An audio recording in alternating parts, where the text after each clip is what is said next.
At ang gamitin mo ay Cherry Loom, ang yerong aluminum. Basta yero, Cherry Loom. Tibay protektado sa pangmatagalang yero. Mainit at makabuluhang talakayan tungkol sa sports, kumpleto yan dito sa Power and Play. Mula sa mga paborito at naglalakihang atleta hanggang sa mga natatanging Pinoy sports figures na dapat nyong makilala. Ihahatid yan dito sa Power and Play.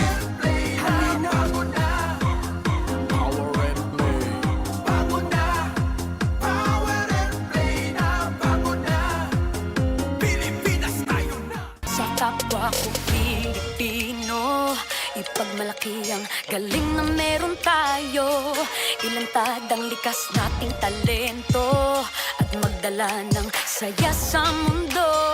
Sa harap ng pagsubok ay di susuko, para sa pangarap tayo'y porsigido. Magpakitang gilas na at huwag magpatalo, ipag-iwang natin ang Pilipino.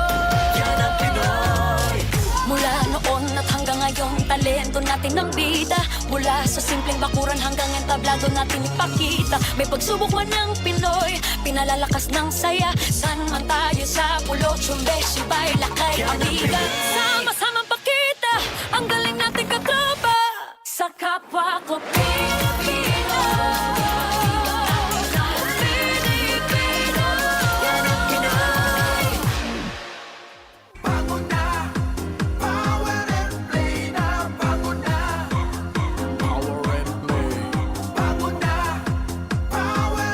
Halina't makinig, talakayin natin ang laro. Gusto mo, pag-usapan natin, ibida ang hilig ng bawat Pilipino na merong taglay na galing.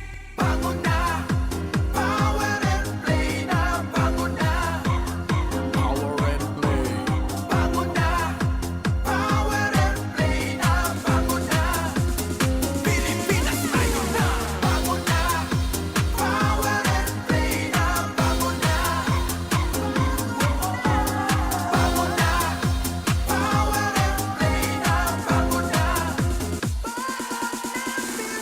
Philippines, the win is over! The gold is yours! Finally, Diaz! Serena Golden gets the first goal for the Philippines in the FIFA Women's World Cup. Power and Play with Noli, Eala. Ngayon pong kasado na ang PBA Finals. Ang tuloy-tuloy na kaya sa titulo ang rumaragasang San Miguel Beermen o makukuha na kaya ng Meralco Bolts ang kanilang kauna-unahang kampyonato? At kilalanin natin ang ating pinakabagong Olympian na patungo na po ng Paris, ang pang-apat na gymnast mula sa Pilipinas. Lahat po yan ngayong umaga. E di paano? Bango na! Power and Play na! Power and Play with Noli, Eala. Magandang umaga po sa inyo lahat, mga kapatid. Kamusta po kayong lahat? June 1 na po, panibagong buwan na, kalahating taon na ang nakalilipas at kinakamusta po natin ang ating mga suki sa Radyo 5 92.3 True FM. Lalong-lalo na po yung mga nasa kanilang mga sasakyan at pauwi na sa kanilang mga tahanan o di kayo papasok sa kanilang mga tanggapan. Magandang umaga po sa inyong lahat. And of course, lahat po ng mga nakatutok sa 1PH on Signal TV, lalong-lalo na yung mga nasa emergency room, yung mga nasa clinic, o di kaya yung mga nanonood sa palengke. Kamusta po kayong lahat? At sana po yung nasa mabuti kayong kalagayan. And of course, binabati po natin lahat ng ating mga suki all over the world via our Facebook live streaming sa 1PH, Radyo 5 at ng Power and Play. Of course, yun din po mga nanonood sa delayed telecast sa RPTV Free-to-Air Channel 9. Good morning, good afternoon, good evening, hello world mula po sa Power and Play. And of course, hindi po mabubuo ang ating umaga kung hindi ko kasama ang aking partner, ang kuya ng lahat, the man for all seasons, Jera Season. Magandang umaga, partner. Ang ganda ng ngiti mo, Ay, syempre naman. Magandang umaga ngayon. Magandang umaga po sa inyo lahat. No? Ito po ang inyong lingkod, si Jera Season. At gusto ko lang po sabihin na yesterday was a very good day. Mukha nga, ang ganda ng ngiti mo Di ba? Bakit? Dalawang koponan na nanalo. Pareho kong paboritong team. Pero mas paborito ko yung nanalo kagabi. Oo. Ang Meralco Bolts. Congratulations sa Meralco Bolts. Congratulations. At finally, natalo na nila ang Ginebra. Nabasag na. Nabasag na. Yung tinatawag nilang Game 7 Jinx. Exactly. Diba? 0-6 kasi never manalo ang Meralco sa Ginebra. Alam mo, ang laking bagay ni Nenad Vucinic eh. Hindi sa Yeah. siya ay in-acknowledge naman ni Coach Luigi Trillo na talagang malaking tulong yung kanilang coaching consultant, Yeah. head of basketball programs Yeah. na si Nenad Vucinic. Dating Serbia, national coach din yan. Ibang-iba yung laro nila kahapon. Hindi, maganda. Tsaka it was a very tight yung defense nila. At tsaka yung ikot ng bola. Ganda. Ang ganda. Ang ganda. Ang ganda. At of course, coming out party ni Brandon Bates. Yun. yun ang. Parang nakita ko si Billy Ray eh. Hindi, yun ang pumalit kay Philip Cesar. Oo. Tapal King. Tapal King. Ang galing. Ang galing. Puros blocks. Yung 5 blocks kahapon. Well, 6 yata, partner. 6 ba? Yeah, Ba? 6 6 pa pala. Pambihira talaga. Grabe. Well, again, congratulations sa Meralco. And of course, na-set up na ang finals. Sabi ko nga, alam mo, pag June 1, June na eh. Yeah. Ang dami nangyayari, partner eh. Andyan na yung PBA Finals. Sabi mo nga, NBA Finals, kasado na rin. Mavs. Boston Tinambakan nila. kontra ng Dallas. At Yeah. pag-uusapan din natin yan mamaya Yes, sa ating yes, mga yes. kwentuhan. Of course, anong ibig sabihin ng June, partner? Mga 2 buwan na lang, Olympics na. O, isa pa yan. Aba, mamaya po, kikilalanin natin ang ating pinakabagong Olympian, fourth gymnast, si Emma Malabuyo, isa pong Phil-American na nag-qualify dun sa Asian quota sa Olympics. Again, pang-13 nating Olympian yan sa Paris. And of course, mamaya partner, yung PBA Finals, aba, hindi lamang po isa, kundi 2 bisita natin. Good. Hihimayin po ni Coach Yeng Giao, isang veteranong coach ang PBA Finals, at ating pong makakapiling mismo ang nanalo kagabi na coach na Meralco, si Coach Luigi Trillo. Yeah. Mamaya po yan And of course, pag dumadating din ng Hunyo, partner, ano ba nangyari? Tag-ulan. Actually, in-announce na ng Pag-asa na pumasok na ang panahon ng tag-ulan. Official na. Official na. Okay, official kaya na. pala parang nagbabagong ihip ng hangin. At yan din po ang ating pag-uusapan.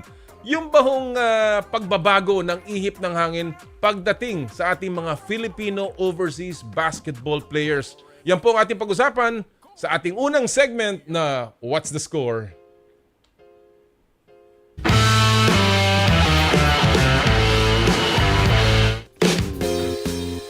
Dito po sa What's the Score, pag-usapan natin ang pinakamainit at pinakamalaking issue at topic sa sports po sa mga nakalipas na araw. Well, bigla pong naging free agent ang maraming Pinoy imports na naglalaro sa Japan B-League, pati na rin sa Korean Basketball League. Kasama dyan ang pioneer na si 3D Ravenna na wala na sa Sun and Neo Phoenix pagkalipas ng 4 na taon.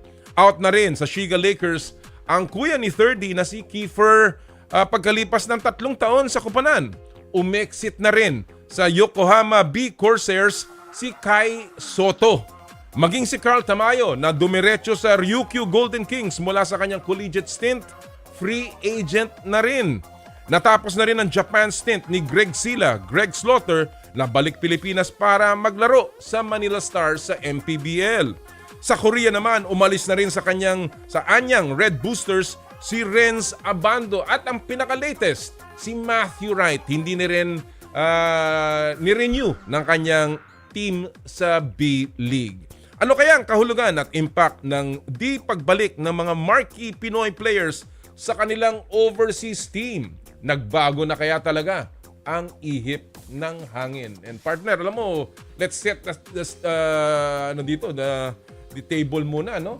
Kasi alam naman natin nung nagsimula itong exodus, quote-unquote, ng mga player, ang PBA naging very, Nanakot. nanakot. Oh, matigas. Oh. Ha? Kung ayaw mo, wag mo. Ayaw. Akala nila, yun ay pipigil dun sa paglabas ng mga player. Pero hindi. Nagtuloy-tuloy. In fact, by some counts, no, ewan ko kung itong latest, 11 player na Pilipino naglalaro sa Korean Basketball League. 15 naman sa B-League sa Japan. 26 total, maybe a little more. Pero ito yung mga marquee players, Yeah. mga UAAP stars na talagang malaki ang future, ang kinabukasan sa PBA. Yeah. Hindi, pero kaya nga ito magandang tanong ko sa iyo, partner. Being a former PBA commissioner, 'di ba?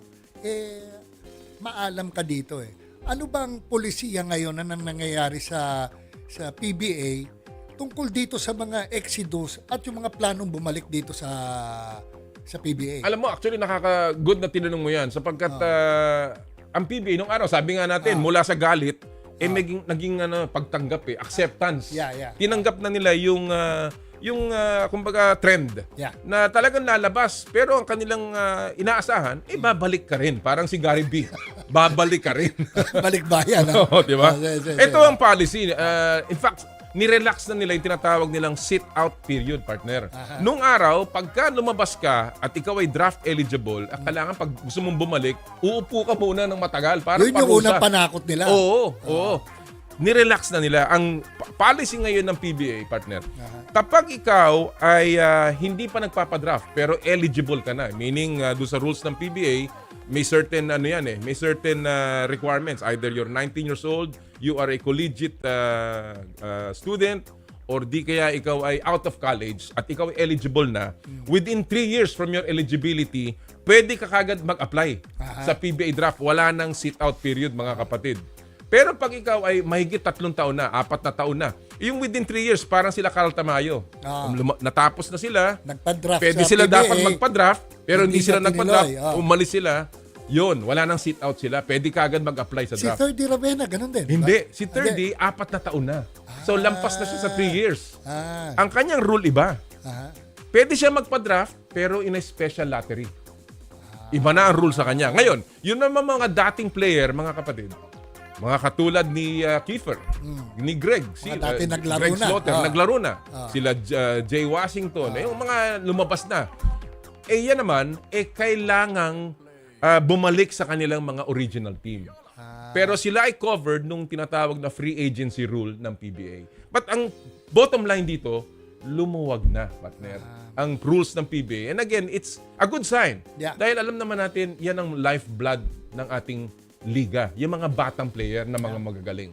And alam mo, para natin maintindihan pa to, lalo na, kasama natin ngayon, partner, ang ating kaibigan, and of course, matagal na niyang sinusundan itong issue na to, yung lalong-lalo na, yung issue ng mga players na kung bakit sila umaalis ng Pilipinas para maglaro overseas. Kasama po natin ngayon ang ating correspondent at of course, Spin.ph columnist, si Homer Saison live mula sa Chicago. Homer, magandang umaga. Thank you for joining us this morning. Hi, Homer. Good morning. Parang naka-mute ka, Homer. Are you in mute? Yes. Yan. Okay. Yes. Approve. Kamusta? Homer. Sorry. Good to have you. Alam ko ikaw ang panaybiyahe mo ngayon at sinusundan mo ang NBA, Homer, ha? Yes, I was in Dallas and the last 3 days was spent traveling Dallas and then Minnesota. I just got home from Chicago kasi may mga storms and I was laid over in the airport for like 8 hours. Oo. So here I am, kararating ko lang, and it's a very interesting topic itong... As a matter of fact, I have a big breaking news na lalabas sa Spin. I'm not at liberty to tell you yet. Pero it's about the Japan B-League and about Kai Soto. Aba, And, okay. That's why... Hindi, kaya nga. Yeah, and that's why... And it's just... hindi lang namin nilabas kahapon because there was Game 7 of the PBA. Well, and it speaks to the topic nitong pag-alisan ng mga player and are they really coming back and all that stuff. So that's why when I got the invite, I was so happy to jump into it. I want to ask you immediately, Homer, gaano ka significant ang paglalaro nito mga players na to overseas? Nakatulong ba sa kanila? We're talking about almost 30 players here. Yes, nakakatulong ko. Primarily, the motivation is money, and the second is, of course, the quality of competition. And lalo ka kasi magandang competition like in Japan, Korea. It allows your game to grow, and it also allows you other opportunities outside the basketball. Kasi kung sa PBA ka lang, PBA is good. we're not trying to bash the PBA here. Magaling ang PBA, but may mga limitations. You have to play to the rich, bigger teams to be able to spread your wings, kumbaga. Oo. You know? So, if you are talented, yun na nga iba. That's why a lot of these players, like look at Troy Rosario, he's still trying to go back to the MVP group because, you know, he knows he's just gonna rot at Blackwater. And you're not gonna grow in your career kung wala kang, a lot of their money is also, the incentives are tied in your participation sa semifinals, championship, mga bonuses. So if you come to a richer team, a poorer team, I mean, not only do not have the bonuses, wala yung mga perks. As alleged, kung totoo man to, like the bigger teams, di ba, it's common knowledge, and although we cannot verify that and we are not insinuating, allegedly lang na lalaro ka ng San Miguel o mga malalaking team, may mga side business ka, mabigyan ka. And I am personally privy to some of these contracts, kausap natin mga players. But in that regard, sa PBA kasi, you don't have to go to the rich teams. Sa Japan B-League, for instance, Kai Soto has an offer. Dito, ibigay ko na lang. Kai Soto's offer, multiple offers siya sa Japan Commissioner is, the minimum offer was $600,000 a month. Wow. And very that is lucrative. the reason. Minimum yan, and that's about 3.7 million pesos a month in today's dollar currency exchange. Wow. And that's the reason why si Kai is not going to the summer league, because he is likely to take that offer, not long term, short term lang, that would also still allow him to have an NBA off because his management believes na, you know, next year he gets stronger, 22 pa si Kai, that would still be a window. Okay. Instead na pupunta siya sa summer league, magsusunta siya sa summer league na. But it just shows you na the offers in Japan, dati, I couldn't believe when I was told that allegedly, you know, the Ravenas, they are, you know, the gold standard sa mga Asian imports natin. They were making reportedly 30,000, 40,000 a month. For a while, I thought, maybe, you know, it's embellished and all this stuff. But talking to multiple sources, mga agents doon sa Japan B-League, officials sa Japan B-League, and agents, obviously. And then now that I have confirmed mismo from Kai's people na $600,000. So there's truth na talagang malalaki, Commissioner. And this is the reason why guys like Renza Bando are not really running and going to the PBA draft. Exploring options lang muna. So, Let's go, partner. Kaya nga, so Homer, what you're trying to say is, etong mga non-renewal or being free agents nitong mga Filipino overseas players, no? So, before October, medyo hindi pa pwede na, kumbaga yung umaasa na babalik sa Pilipinas, parang hindi rin mangyayari yan. Yes. And then also, Boss Yera, some of these players na sinabi ni Commissioner Willie Marshall may few daw. Yeah. And because he did not identify those, and we cannot compel him to identify those. Pero maybe those players na wala pang contract, hindi na renew.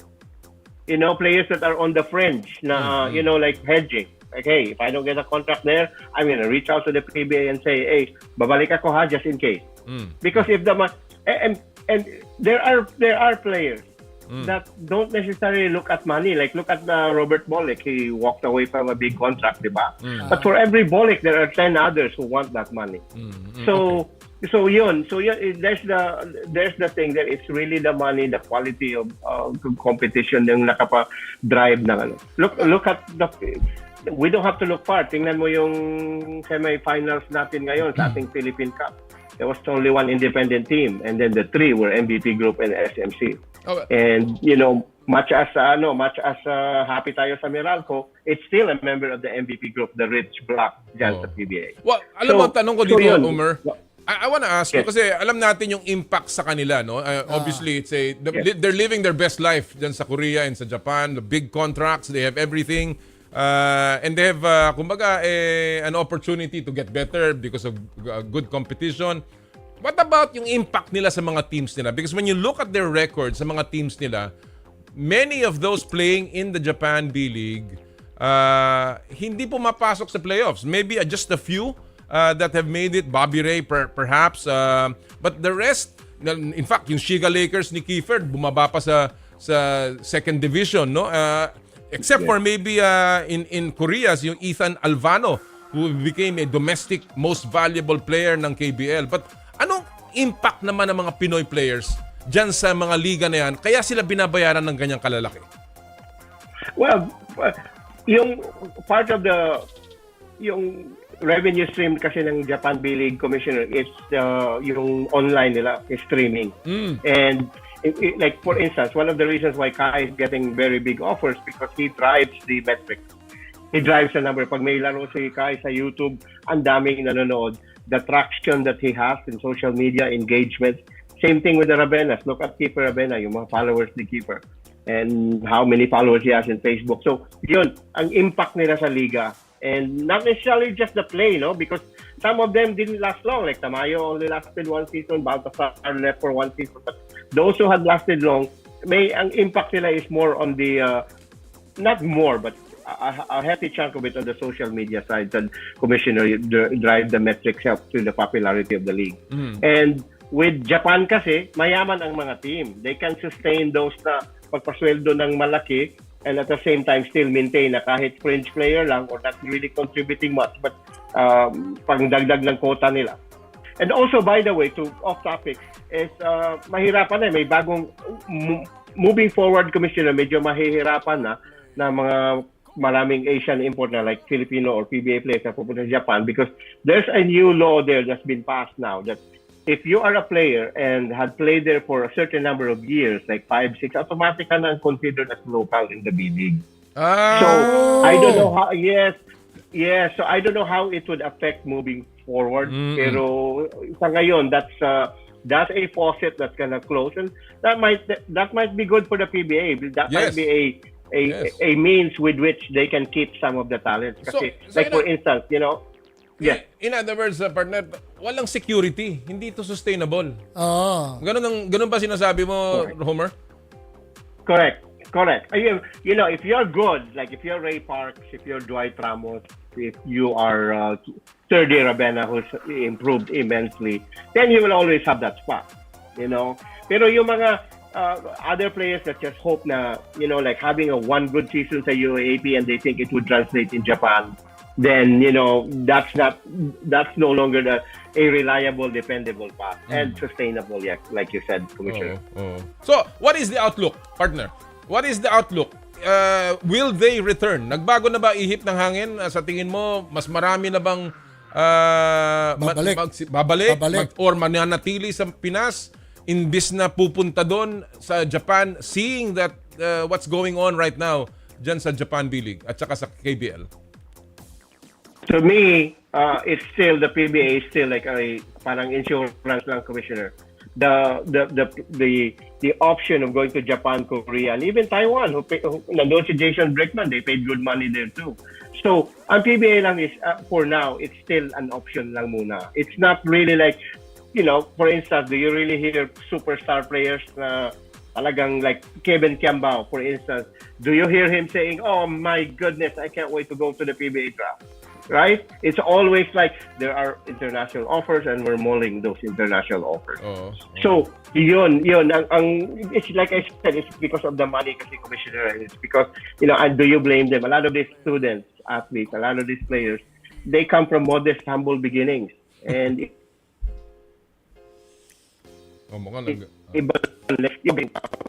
from, not necessarily silver spoon, but medyo maginhawang buhay dahil sa PBA player, say analyst, superstar athlete, ibang situation. But when you have players like, for instance, may dating star ng Adamson University, kilala ko talaga, and even approach me directly, like, hey, Tito, can you help me get me a team to go to the Japan B-League? These are players na talagang go there to help their families, make good money, and you don't do that in the PBA kasi may limit ang PBA. If you're a rookie, you only make a certain amount. Like, I think it's 250 according to the new memo, 250,000 pesos, and then you're gonna be tied for at least 2 years. So that's gonna be 200,000 pesos a month for 2 years. Ilan lang yan kumpara sa Japan B-League. How it works in the Japan B-League is that they sign you 1 year in the range of $8,000 to $10,000 1 year. And then if you do well, then doon na sa secondary contract mo, doon na yung malalaking contract. Doon na they make $20,000, $28,000 a month. Like for instance, Matthew Wright right now is a free agent. he's not considering the PBA. He's considering going back to Japan. Wow. And Okay. Renza Bando. Okay, go. Renza Bando, go ahead. Homer, just one question. Having said that, sinabi mo lahat yan, di ba? Ang concern ngayon, your take, what should PBA do? Correct. Di ba? Oh. In order to Stem the tide. Yeah, Oh, grab this opportunity. opportunity na Oh. sinasabi ngang nag-iihip ang hangin. No? Baka sakaling they can lure all this back to the league sa PBA. Anong take mo dyan? What should PBA do? Kung ikaw. Money talk, yung sabi nga nila, money talks, BS walks. So, one thing you can do is, kung meron silang, there's no salary cap. So, Tanggalin na maybe yan. one of the things is, one thing you can do, Commissioner, Boss Jera, is maybe have a signing bonus. That's a way where you can circumvent the salary cap. Hindi naman salary to, signing bonus. Right? That's one thing that you can entice them to come. But the only problem here, again, it goes back to the money and the financial weight of this big team. Because the small money and the small companies like Blackwater and Terra Firma and all those guys, they don't have the financial wherewithal to give those bonuses. That's So yun, why- it's a vicious ang take ko dyan is, tama yun eh. Alam mo, sa akin, ang una dapat ayusin ng PBA, yung salary cap eh. And it doesn't mean Correct. na ibaba. Ako ang feeling ko lang, syempre kailangan sumabay sila. Hindi naman kaya ng mga teams natin dito. Pero yung mga malalaking team na sinasabi ni Homer, partner, na kayang bumayad, magbayad sila ng luxury tax yung ginagawa sa NBA. Kapag sumobra ka na sa salary cap, merong baka. portion na magbabayad ka ng buwis, yung perang yun napupunta doon sa mga mahihirap na team. At yung mga mahihirap na team na yun, ngayon pwede magbayad ng mas malalaking player. Yun, Ngayon tama. nagiging legal. But again, it's the rules. Hindi ka pwedeng tatamad-tamad sa PBA. Hindi pwede yung simpleng mathematics lang ang ginagawa nila dyan at laging sinasabi, nagpa-file naman ng tax return. Hindi na po pwede yun. Huwag na tayo magbulahan. Ayusin ninyo yung mga rules ninyo sa salary cap. Yun ang importante dyan. At madali lang yan. Pag-aralan lang nila yung ginagawa sa ibang liga. Sa akin, ha? And another thing to come, I think the PBA, it could help a lot to really be transparent with the revenue sharing as well. Dapat, isa I'll pa give you an yan. example. I'll give you an example sa NBA. Sikat na mga teams ang mga big markets like Chicago, New York, and Los Angeles because they're the big markets. Pero do you hear the poor teams like the Sacramentos of the world, the San Antonios that are small markets? They don't because they reap from the success of those big teams because of revenue sharing. For instance, Sacramento Kings ka, you visit the New York Knicks at the Madison Square Garden. Magkano ang takilya? There's a share. I think it's 60 for the home team, 40% for the visiting team. So magkikita sila, that's why. And then another thing, the luxury tax na sinabi mo, Commissioner, meron ding equal revenue share. Tapos TV money. Yan, That's idadagdag why ko lang. Sacramento- Ang idadagdag ko pa, Yes. Homer, is this. And you know this for very well. Ang salary cap sa NBA is tied up to their revenue. Meaning, kagaya na ngayon, may bagong TV contract ang NBA.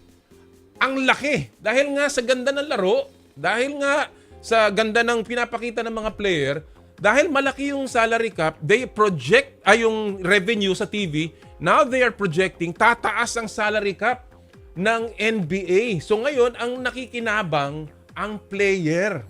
Hindi ang mga teams lamang ang player. I think that's something na hindi kulang sa PBA. The question, partner, dati kang PBA commissioner, di ba?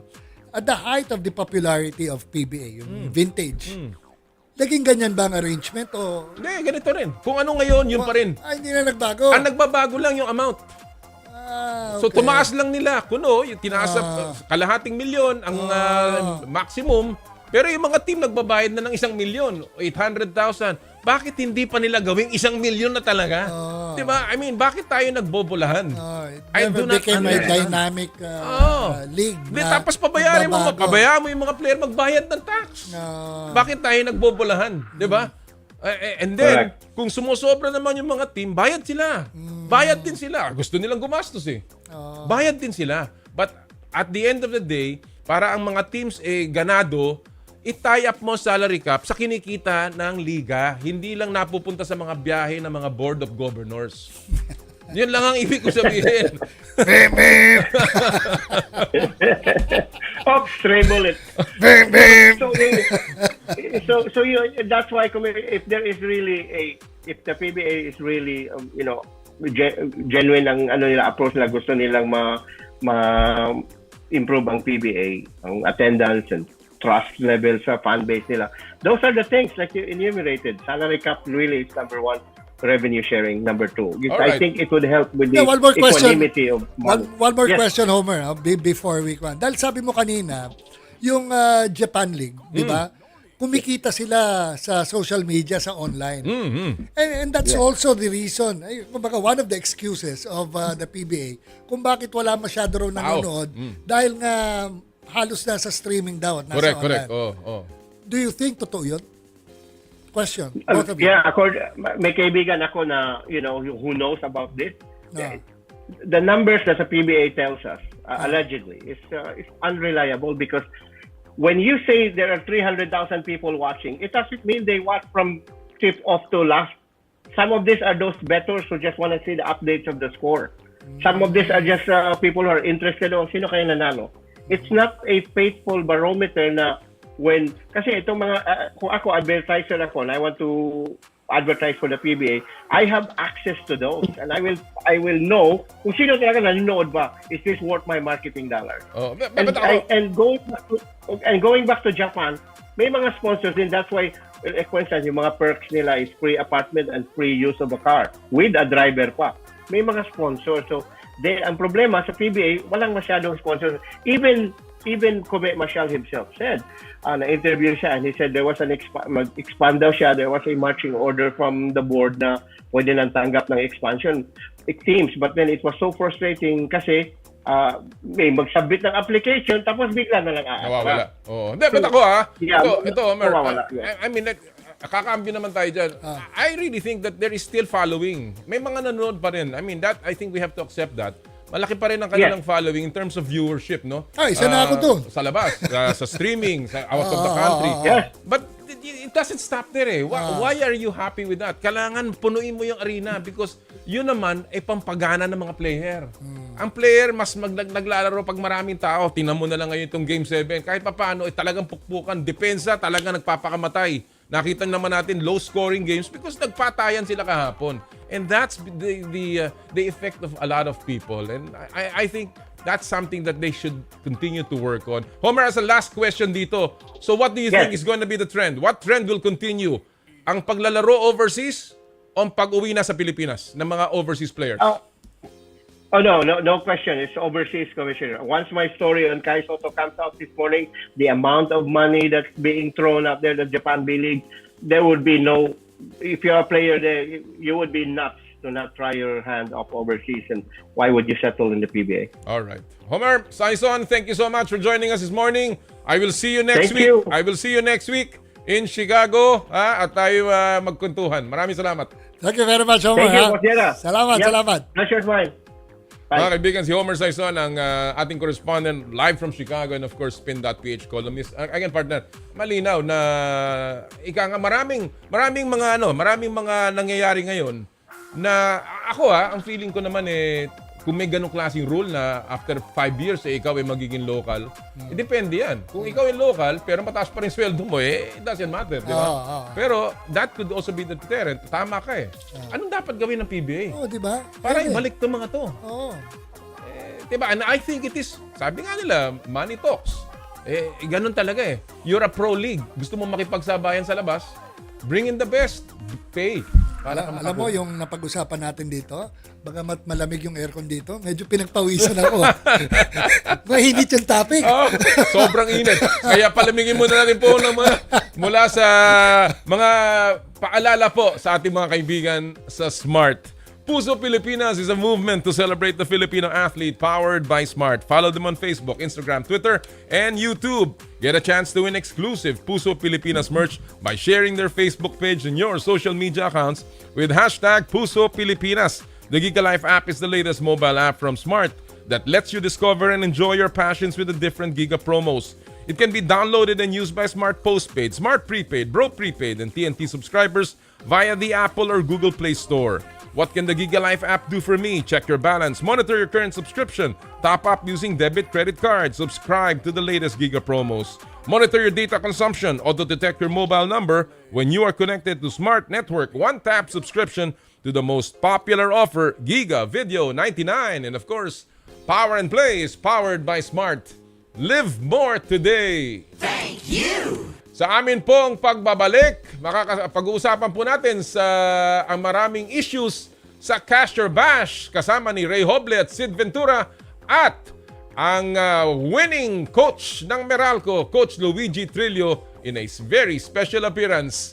Ito po ang Power and Play, hatid sa inyo ng Cherry Loom, Cherry Tigo at ng Joyride. Ang oras po natin, 8:38 ng umaga. This time check is brought to you by M2T Drinks with malunggay, okra, and luya. Drink your gulay and fuel up on energy with M2 Tea Drinks.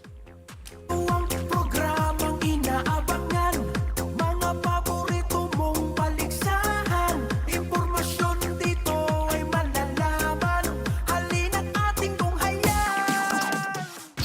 I dare to dream big. To be a voice of my generation. To inspire resilience in the face of roadblocks. And in sharing my stories, I let others share in my passion.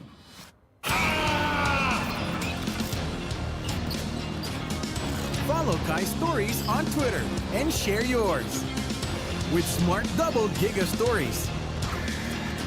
Share 2 times the passion with 2 gigabytes for Twitter and more. Guaranteed every day, plus data for all sites. Simple, smart ako.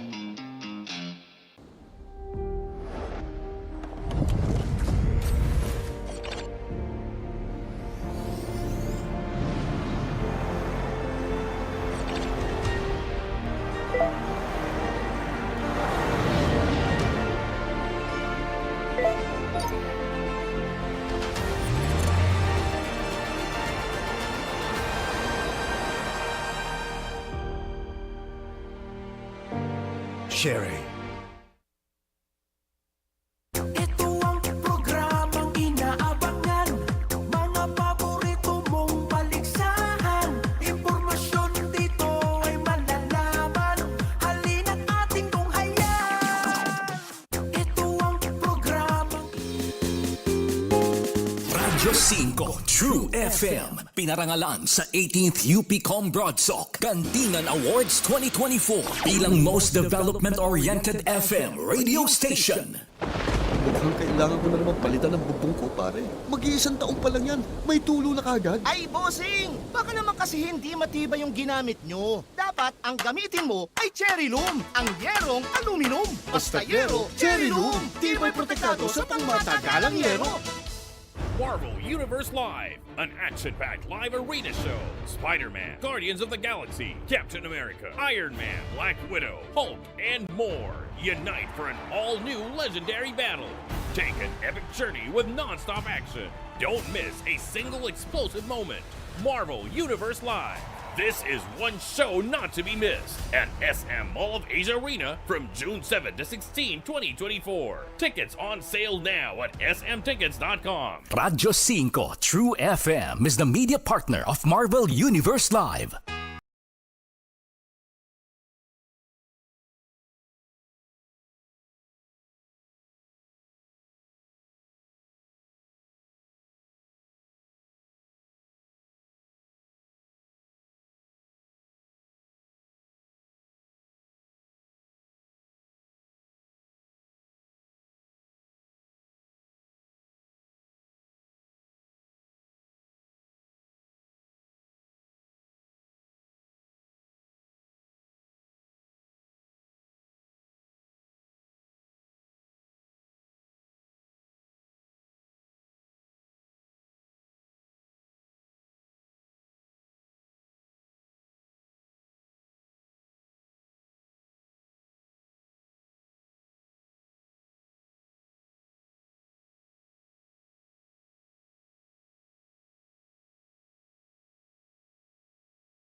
Tulo na kagad? Ay, bossing! Baka naman kasi hindi matibay yung ginamit nyo. Dapat ang gamitin mo ay cherry loom, ang yerong aluminum. Basta yero, cherry loom. Tibay protektado sa pangmatagalang yero. Power and Play with Noli, Eala. Halina't makinig, talakayin natin ang laro. Bumalik kayo mga kapatid, lalong-lalo na ating mga suki sa Batangas, sa Tanawan City, and of course, dyan po sa Lipa City. Magandang umaga, partner. Oh, may nagano sa akin, nanonood. Oh, sino yan? Isang magaling na golfer at fellow Clarician, si Larry Lumba. Uy, Larry, boss. manood ka lang, ha? Bata mo kami. Bata mo kami. Tenging baterya ng kotse. Oy, siyempre, gusto nating i-congratulate lang ang Liga Baseball Pilipinas. Ito po ay bagong liga, amateur league na mag-o-open today. Again, this is about baseball. Yeah. Na nung araw ay tayo hari sa Asia. Actually, madagdag ko lang, no? Alam mo, bago tong basketball, baseball talaga ang laro ng mga Pilipino during the time ng American occupation. Oo. Kaya congratulations sa LBP. They will have their opening today sa Rizal Memorial. Wow. And marami ng laro. There are 8 teams kasama. I think may dalawa yatang Japanese team na guest team. So again, saludo tayo. And hopefully next week makasama natin ang mga tiga LBP. Alright, at this point mga kapatid, syempre tuloy-tuloy po ang huntahan natin. And of course, ang ating katuwaan, medyo i-cool down natin ang konti. Dito po sa ating segment na paboritong Cash or Bash.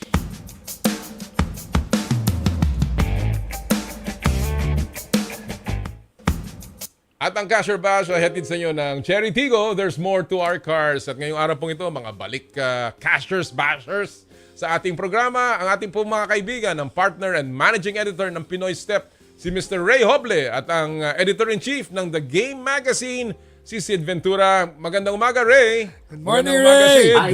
Good morning, Hi, Sid. good morning, Commissioner. Good morning, Jera. And also kay Sid. Hi, good morning sa'yo. Hi, Sid. Yeah, good morning, everyone. Nice to be back here on Power and Play. Thank you for joining us. Sa mga questions.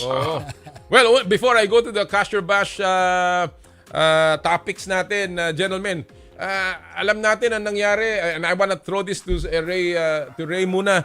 Yung Alas Pilipinas had the historic tournament doon sa AVC Challenge Cup kung saan tayo ay nakapag podium finish, bronze medal na felt like gold. Sabi nga nila, partner, it felt like gold. Sa dami rin ng tao. Gaano kalaki ang impact nito sa tingin mo, Ray, sa larong volleyball and of course, sa ating standing as a volleyball nation?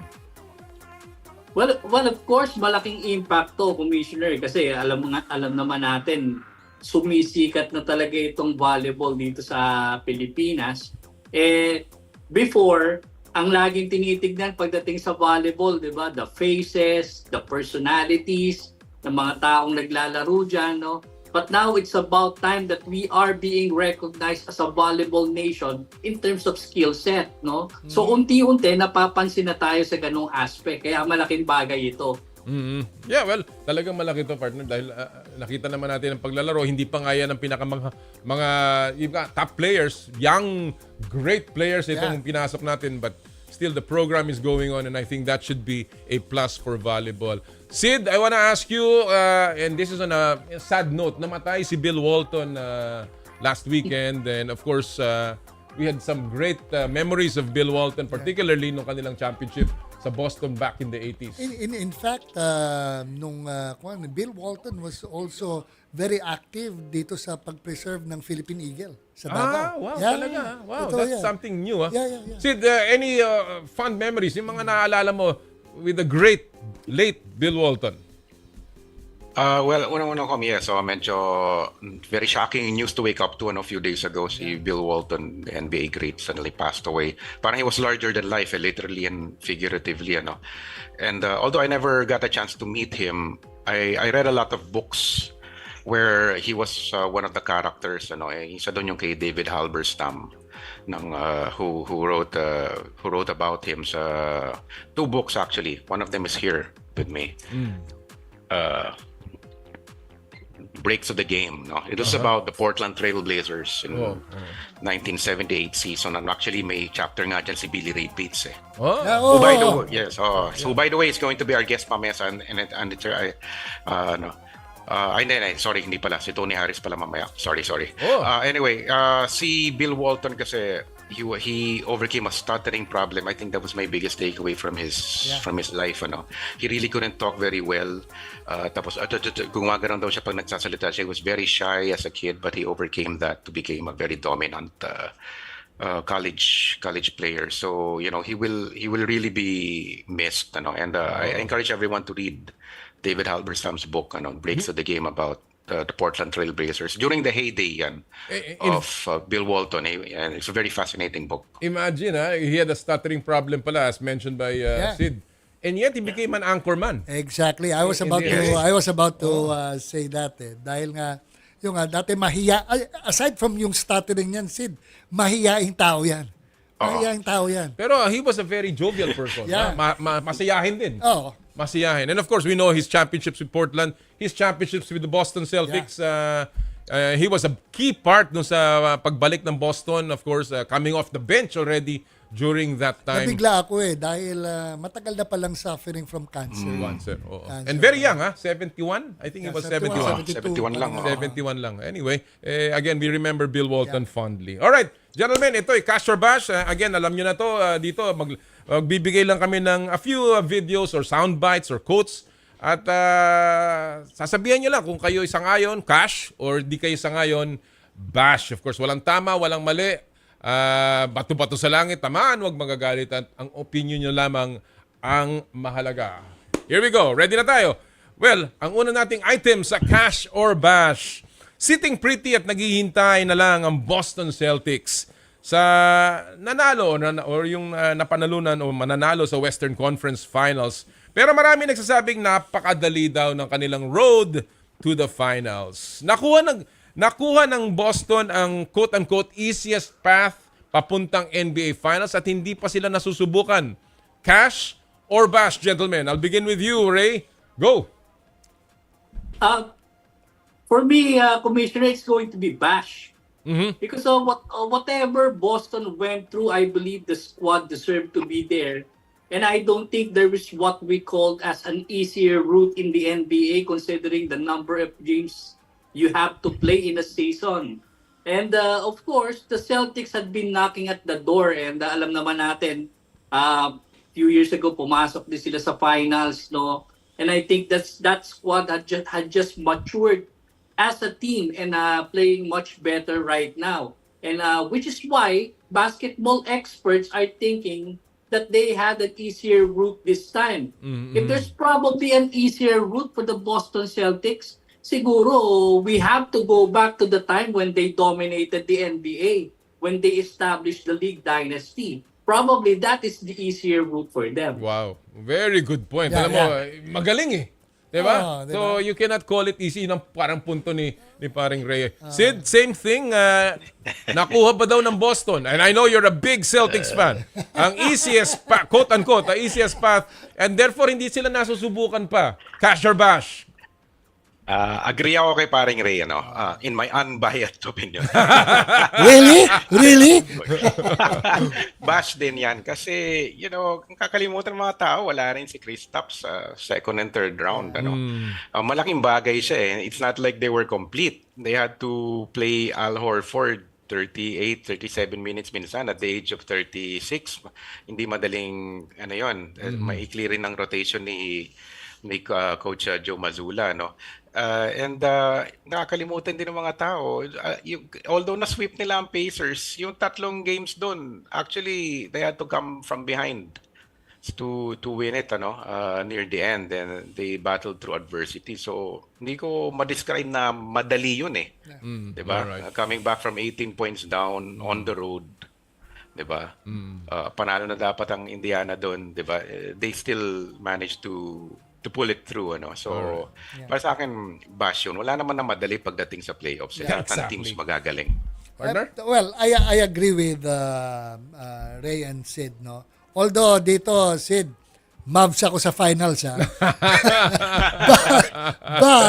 but tama yung sabi ni Ray, From the start of this NBA season, pare-pareho kayo dyan, laban kayo dyan Now, kung ang record ng Boston yung parang sa Chicago dati, na halos wala silang talo, masasabi mo talagang napakadali yung team na makapasok sa finals. Pero hindi eh. May mga talo Nahirapan pa rin eh. So, Well, kasi alam mo, sinasabi din ng partner, first round daw, baksak, wala si Jimmy Butler, nawala. Second round, naiwasan nila yung Joel Embiid dahil natalo. Tapos, na-injured din si Jalen Brunson. Na-injured din si Halliburton. Kaya sinasabi nila, bakit daw ganun? But I do not believe that. The reason why they had an easy time is because they're so good. Yeah. Let's put it that way. Yeah, they have the best starting lineup, the starting six in the NBA, and I believe that with all my heart. Kahit hindi ako Celtics, ha? And speaking of Halliburton, dapat kasi yung na-injure siya, papalitan siya eh. Kaso hindi pinayagan, si halitosis. Yun talagang hindi na isipan yun. Bagsak ang mga players doon.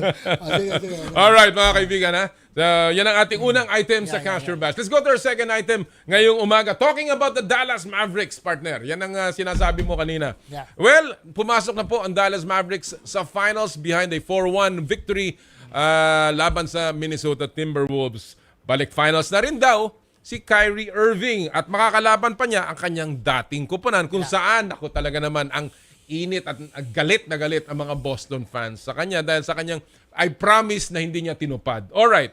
So itong tanong, vindicated na si Kyrie Irving sa kabila ng kanyang mga off-court antics noon. Cash or Bash, Sid, go! Well, again, in my unbiased opinion, no? Kaya medyo masama rin loob ko kay Kyrie kasi he stomped on the leprechaun sa Boston Garden. But I have to say, cash ako dito. Nung nag-umpisa yung season, magandang start ng Mavericks, I was thinking, ganon din nung first season ni Kyrie sa Celtics in 2017-2018. They went off 2-16-2, Tapos we all know how that ended. Umalis din siya sa Celtics. Inisip ko baka ganon din ang mangyari sa Mavs. Maganda lang sa umpisa and then something will happen down the road. Pero hindi. I think he's in a happy place ngayon. Yeah. I think he likes playing off of Luka. Wala na ganong distractions. Luka is sort of the center of attention sa Mavs, and he's just playing his game. He's playing some of the best ball in his life. So, may finals pa. Tingnan natin. Baka may mangyari doon. Pero tingin ko hindi na. Tingin ko nasa magandang lugar si Kyrie ngayon. Alright. Well, talaga naman maganda. Papunta na sila sa finals ng NBA. Ray, same issue, vindicated na si Kyrie Irving sa kabila ng kanyang mga kalokohan o antics niya noon. Cash or Bash? Go, Ray. Well, Cash, Commissioner, there's always a saying that great players had some great games left in them. And I believe Kyrie Irving had some of that. Whatever happened in the past, it's all but history now. But Kyrie appears to be playing as if he's got something to prove. And that is what keeps him motivated this season. In fact, dumali nga yung trabaho ni Luka ni Luka Doncic because of Kyrie Irving. And because of the veteran guard's presence, yung load na dati is too much for Luka, ngayon medyo mas gumaang na with Kyrie around. How great and determined Luka is playing in the NBA Finals, you could see na because of Kyrie, lalong gumanda yung performance ni Luka. And I believe it's cash, Commissioner. Alright. Dalawang cash. Partner. Cash-cashin na natin. Cash-cashin ka na rin, ha? I agree. Actually, sinabi nga ni Kyrie, when he was interviewed, more or less, yung sinasabi niyang problema niya with the Boston Celtics or even the fans, he will use it as a motivation in order to get the championship. Wow. Well, tanda mo yan, Sid, ha? 0-10 ang si Kyrie against the Celtics since he's the logo. Natatandaan talaga ni Sid. I'm just putting it out there. Ako, vindication or not, Kyrie is a superstar. I mean, he doesn't need anything. I think he lives in his own world and I think we should give it to him. He needs his flowers. You have to give him his respect. I'm just happy he's back in the finals. Kasama niya si Luka. And it will be a wonderful matchup laban kay Tatum and Brown. It should be an exciting one. All right, let's go to our third Cash or Bash issued this morning. Sa report ng Spin.ph, nag-propose ng dispersal draft si Blackwater boss Joseldo C. para raw mabalik ang parity ng liga. dispersal draft ang magbabalik ng parity sa PBA. Cash or bash? I'll begin with you, Ray. Go! Commissioner, if you remember when I guested here probably last year, I have to go back to the previous episode na when I guested, I mentioned the possibility of studying the handicapping system. And it's quite similar to what Blackwater team owner Giselle Ducy suggested. Before, we've been seeing inferior teams being given opportunity to win a championship, and we've seen that in the early years of the PBA. I'm speaking about Royal True Orange and UTEX. They won championships because they were given the opportunity na magkaroon ng dalawang imports fielded in at the same time as opposed to sa mga powerhouse teams like Crispa and Toyota na one at a time lang yung pasok. And that's the reason why they won championships in 79 and 1980. No? And then when traditional powerhouse teams like Crispa and Toyota disbanded, the star players of the team were dispersed to the remaining 6 teams. 6 lang yung nung koponan no? Pero they were dispersed and hindi pinayagang magsama-sama yung the likes of Mon Fernandez, Abet Gidaben, Manny Victorino, Yoyoy Villamin in one team. No? And when the PBA made its expansion in 1990 sa pagpasok ng RFM Swift and yung Pepsi Cola, that was the time na nagkaroon ng dispersal draft. And in fact, yung time na nga na yun, ang tawag is Protect 9. Kaya nga nai-unload yung mga players like Tonichi Ituri, sina Elmer Reyes, sina Joey Loizaga, no? Sa Añejo naman. No? Nagkaroon ng opportunity yung Pepsi at saka yung RFM Swift na ma-retool yung kanilang mga franchises. No? At the same time, nakapag-beef up din sila coming from the draft, no? And I think the PBA should revisit it in hope of probably balancing out the teams competing and i-implement na rin nila siguro yung handicapping system. Wala namang masama di ba? Paano if ever you have a Junmar Fajardo there with San Miguel that has been dominant for years, and then payagan mo yung mga teams na magkaroon ng unlimited height for them to be able to compete at bigyan mo yung San Miguel ng mas maliit na import, perhaps that would balance things out. Maganda yung sinabi ni Ray. At least yung history ng dispersal draft was very well explained. Sid, same matter. Dispersal draft ba ang magbabalik ng parity sa PBA? Cash or bash? Go! I'm going to say bash, pero I don't mean to bash Governor Giselle Ducy, whom I respect very much. I agree yung statement niya na there should be drastic changes to restore parity and bring interest back in the PBA. Pero nabasa ko yung article medyo hindi clear sa akin kung ano yung mechanics ng pinopropose niya na dispersal draft. I understand, siyempre, retain 8 to 10 players lang. So what will happen to the players that will be dispersed? Yun ang medyo hindi clear sa akin and I don't see lang how that will address the disparity So halimbawa bibitawan ng Ginebra sina Raymond Aguilar or yung mga bench warmer nila, and how will that if Aguilar goes to another team parang sa akin that's not the best approach to addressing disparity. All right. Okay, parang para sa akin lang. Pero I agree na kailangan talaga some things must be done to address the disparity in the PBA ngayon. Mga sinuggest ni paring Ray na may handicap system. Ginawa rin natin yan actually mga 9-10 years ago, naalala ko na yung mga tail ending teams, the last 4 yata, they were allowed to recruit imports of unlimited height. Di ba, nalala mo, sina PJ Ramos, kinuha ng Terra Firma or Kia Carnival noon, 7'4 siya, tapos yung iba 6'10 lang. As recently as several years, a few years ago, ginagawa na ng PBA yun. Alright. Pero tingin ko, mas marami pa, I think. I caught the tail end of your talk with kanina, Homer Saison, and yung salary cap, I think you're onto something there. I think there should be a luxury tax. All right. Kung sa mga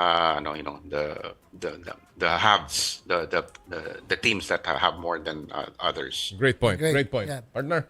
Both agree. Para lang sa akin, that's a big statement coming from Jose Aldosino.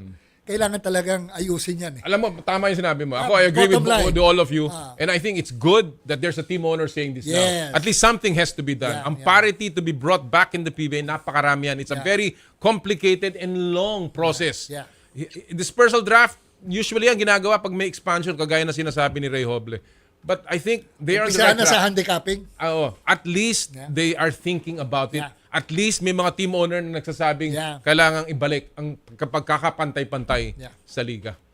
Ray and Sid, maraming salamat sa oras na binigay niyo sa amin ngayong umaga. Thank you so much for joining us on Cash or Bash. Thank you very much, Ray. Commissioner. Sid.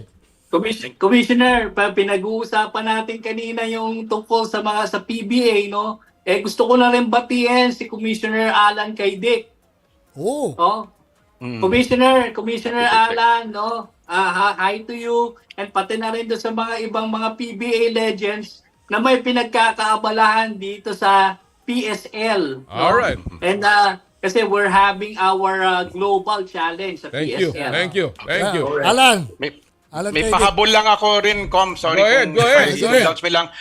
Later on, 10 a.m. sa Alternative Basketball show namin sa Facebook and sa YouTube, we're going to have the Hurricane Tony Harris as our guest.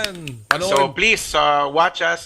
It will be a very, very explosive episode. Yun lang, Com. Salamat. Salamat sa inyo. Tututukan natin yan. Eternity of Basketball. Thank you so much, Ray and Sid. Thank you. Thank you. All right. Well, mga kaibigan, medyo hindi na natin papatagalin to kasi kasama na rin po natin ngayon, and we're very happy and very fortunate to have with us the winning coach ng Meralco na ngayon ay papasok na sa finals. Walang iba kundi si Coach Luigi Trillo. Coach Luigi, thank you for joining us this morning. I know you're very tired and very busy, and I know you're in a game right now, but we're very honored to have you. Congratulations on your victory yesterday. Congratulations, Coach. Been a while. Nice to be here. Thank you for having me.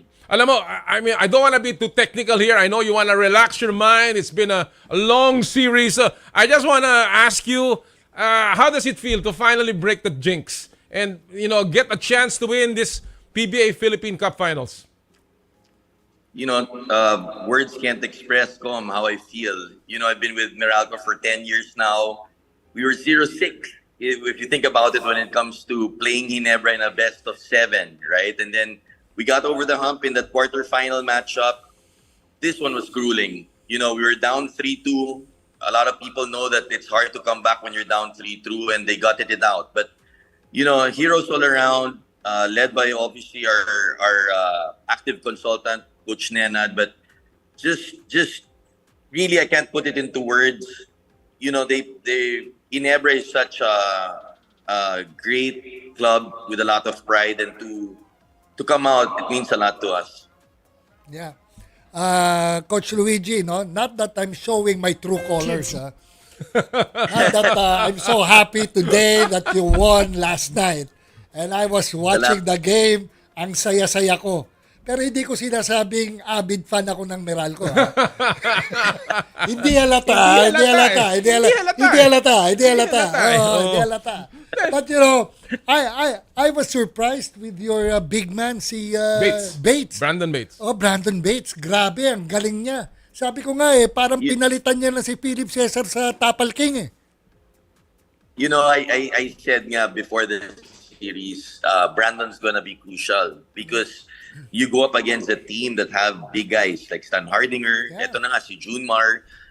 Even in our out-of-town game when we played also Magnolia, and I don't know what's with out-of-town, Brandon plays very well. He matched up against Laput. But it's been a while for us in the draft when you're trying to look for a big man na may potential, di ba? Nahulog siya sa amin sa 9.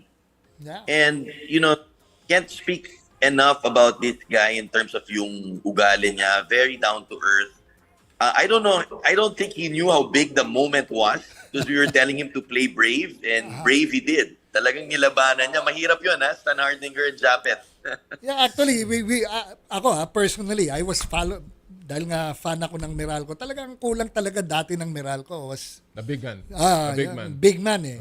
At least ngayon nakuha nyo na. 6 points, 13 rebounds, 6 blocks. Just an impressive performance, Coach Luigi. And of course, you cannot say enough about Chris Banquero. Yeah. What a game from him.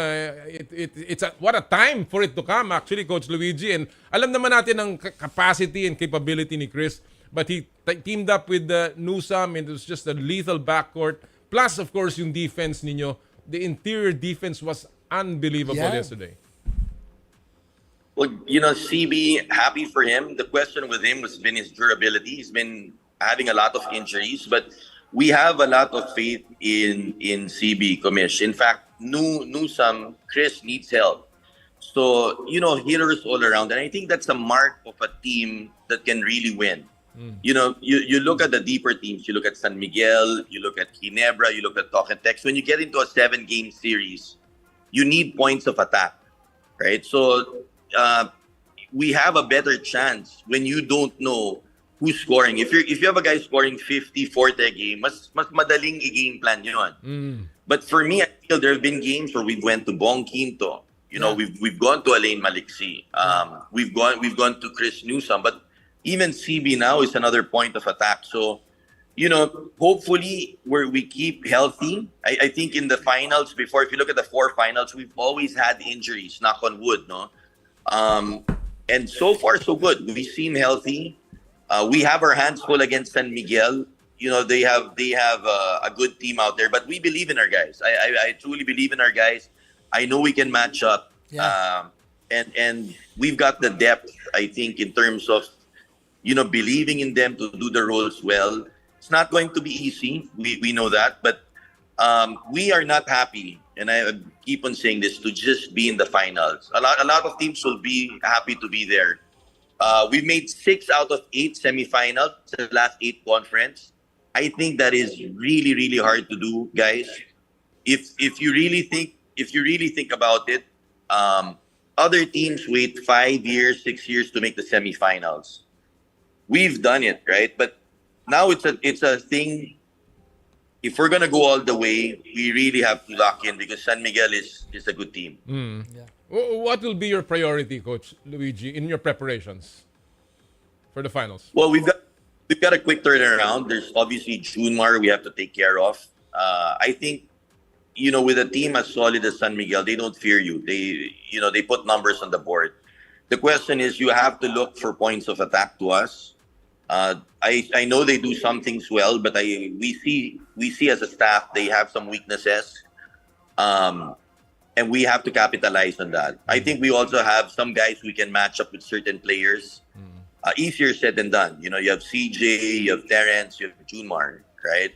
But as they say, ika nga, bilog ang bola, right? And these points need to be talked about. They need to be highlighted. And the advantages we have, we really have to maximize that. The disadvantages, though, you can hide it, and we can do that. But sometimes it's challenging these guys. They never tried points of attack with us.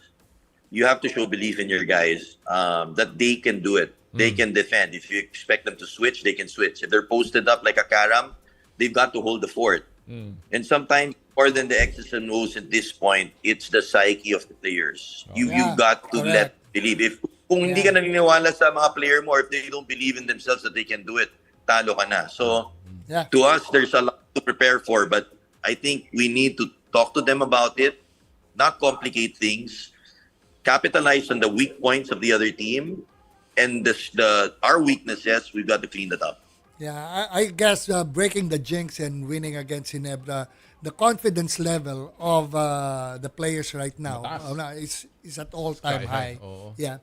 And Go Meralco. Go Meralco.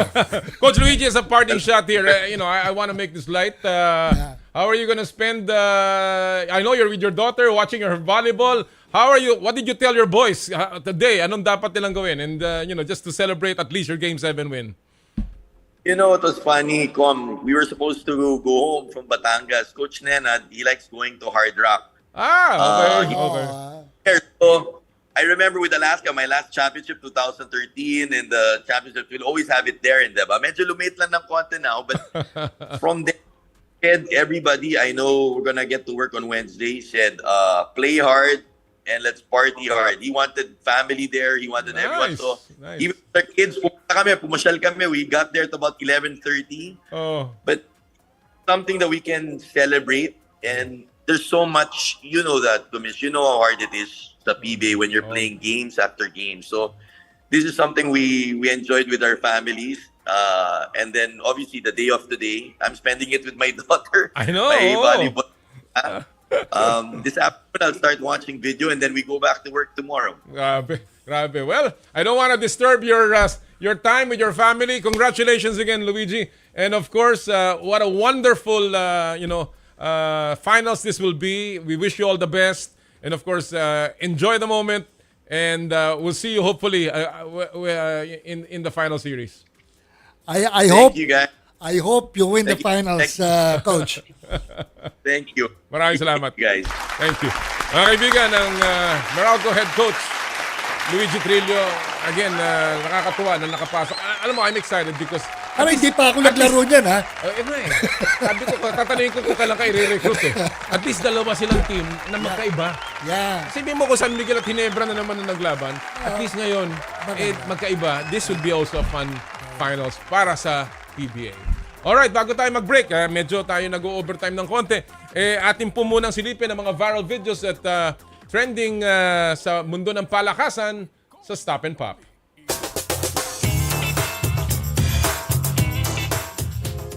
Ang title po ng ating video ngayong linggong ito ay Pops Got Schooled. Hindi po si Pops Fernandez to, ha. Tatay. Pops Got Schooled. Panoorin natin ang video. One-on-one sa pagitan ng mag-ama ang bakbakan sa ating video. Kita nyo naman ang magiging depensa ni Pops. Pero yung crossover, ayun na yung parang biglang tumira ng gano'n. Kailangan ng Meralco ng San Miguel ito. Ha. Nadali siya ng Little Sham God na may double hesi pa sa dulo. Got you, Pops! And that's also our Stop and Pops. Alright, when we return mga kaibigan, ang ating pong hihimayin ang PBA Finals. And of course, ang ating pong bagong Olympian, si Emma Malabuyo. Kasama rin si Coach Yeng Giao sa pagbabalik ng Power and Play. Hatid sa inyo ng Cherry Loom, Cherry Tigo at ng Joyride. Ang oras po natin, 9:14 ng umaga. This time check is brought to you by M2T Drinks with malunggay, okra, and luya. Drink your gulay and fuel up on energy with M2T Drinks. Ito ang programang inaabangan, mga paborito mong paligsahan. Impormasyon dito ay malalaman, halina't ating tunghayan. I dare to dream big. To be a voice of my generation. To inspire resilience in the face of roadblocks. And in sharing my stories, I let others share in my passion.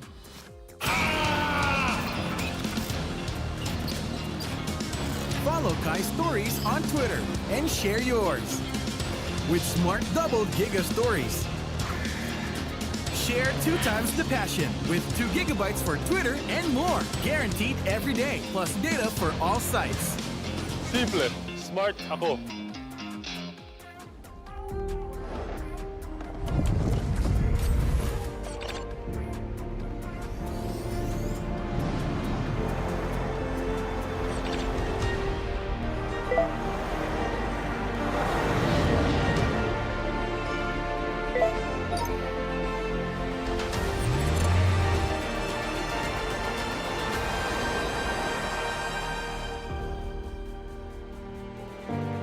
Sherry. Ito ang programang inaabangan, mga paborito mong paligsahan. Impormasyon dito ay malalaman, halina't ating tunghayan.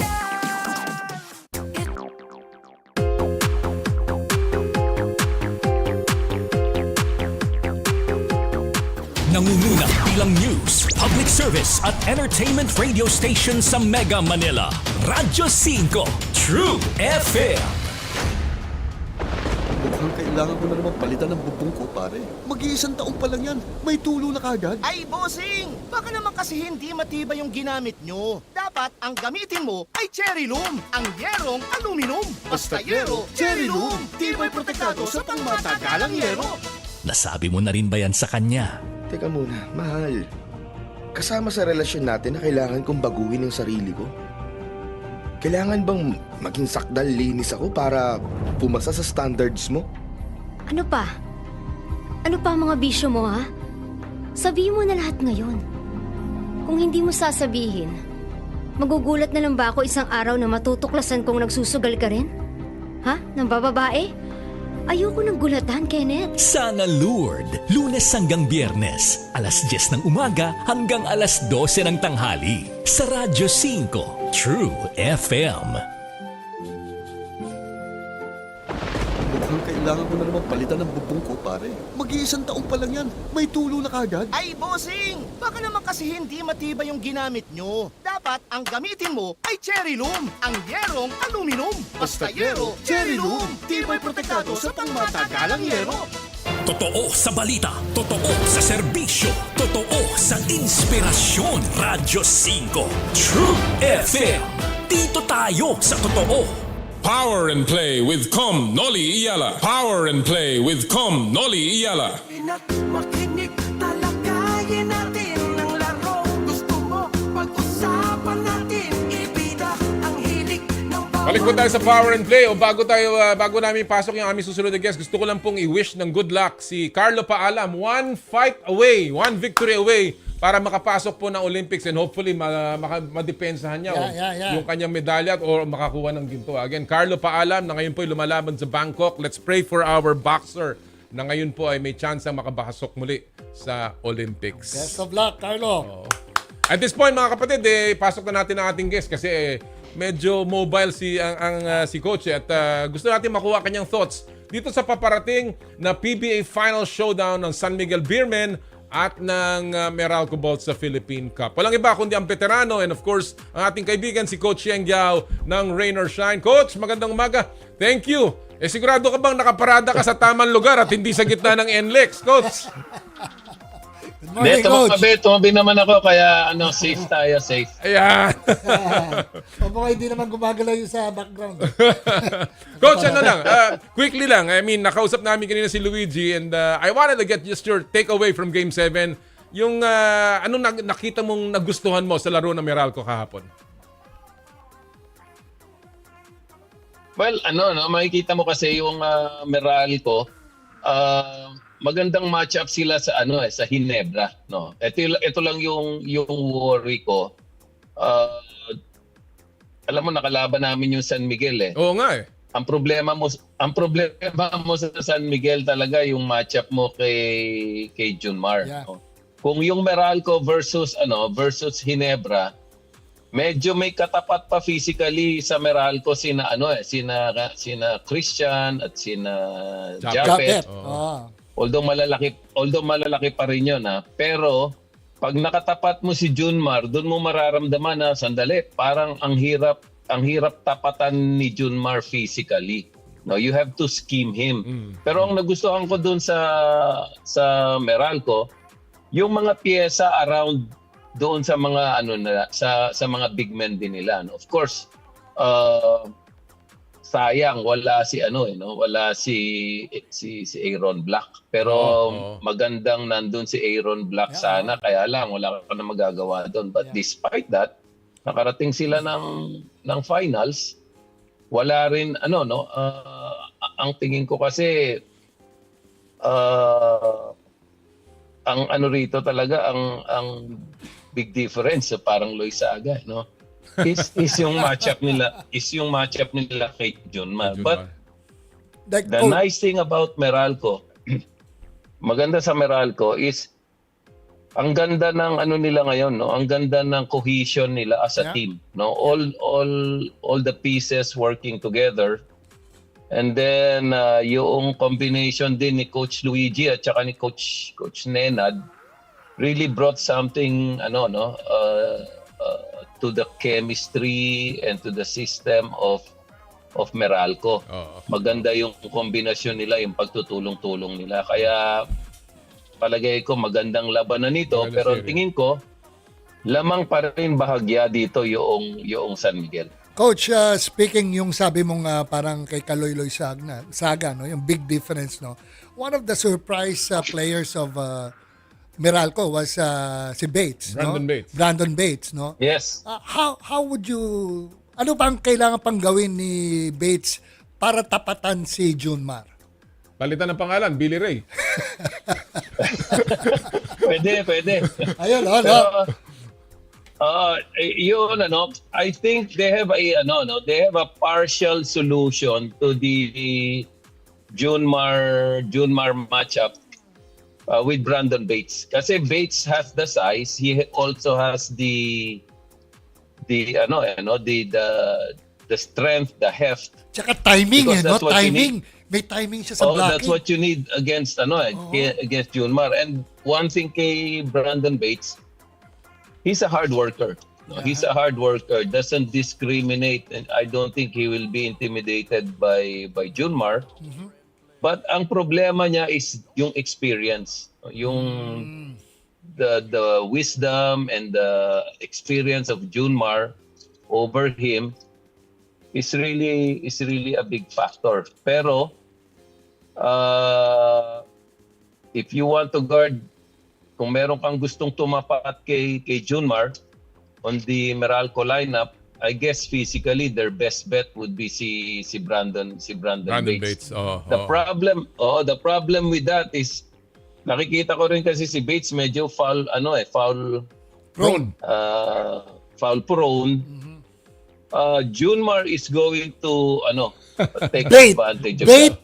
Ang galing niya mag-foul bait. Ibibait niya si Bates. Magpa-foul baits. Coach, foul baits. when you look at the series, pag ikaw, nakalaban mong ang San Miguel in your semifinals, napag-aralan mo na sila, ano ang tinitingnan mo dito sa series ito na magiging basihan o sukatan? How the series will go? Ano ang key factors sa tingin mo in this particular series? I guess ang factor dito is although rested yung San Miguel, although rested sila, I still feel the longer the series takes, the better it is for Meralco.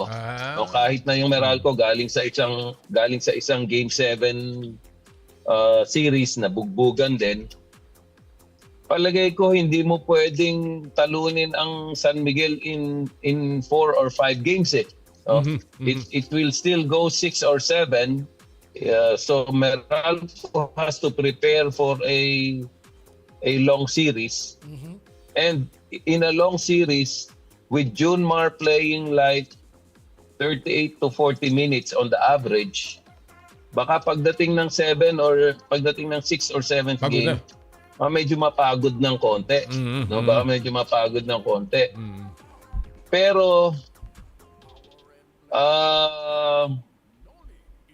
you also need to play a deeper rotation. Kay Meralco. Kailangan mo rin mag-preserve ka ng iyong mga key players. Una, pagod na rin sila, galing sila sa isang mahabang series. And then you're going to go into another long series. Magiging susi talaga kung paano nila mapa-preserve or paano nila mapapatagal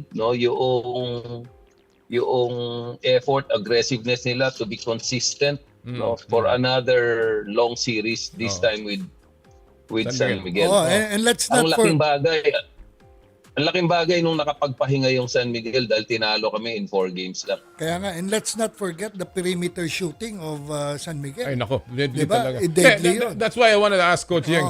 Coach Yeng, key matchups dito. Alam naman natin that in Meralco, in this series, nakita natin ang galing ni Alain Maliksi. Siyang bumuhat halos nung first 5 games nitong Meralco. And then, of course, Chris Banchero at si Newsam kahapon.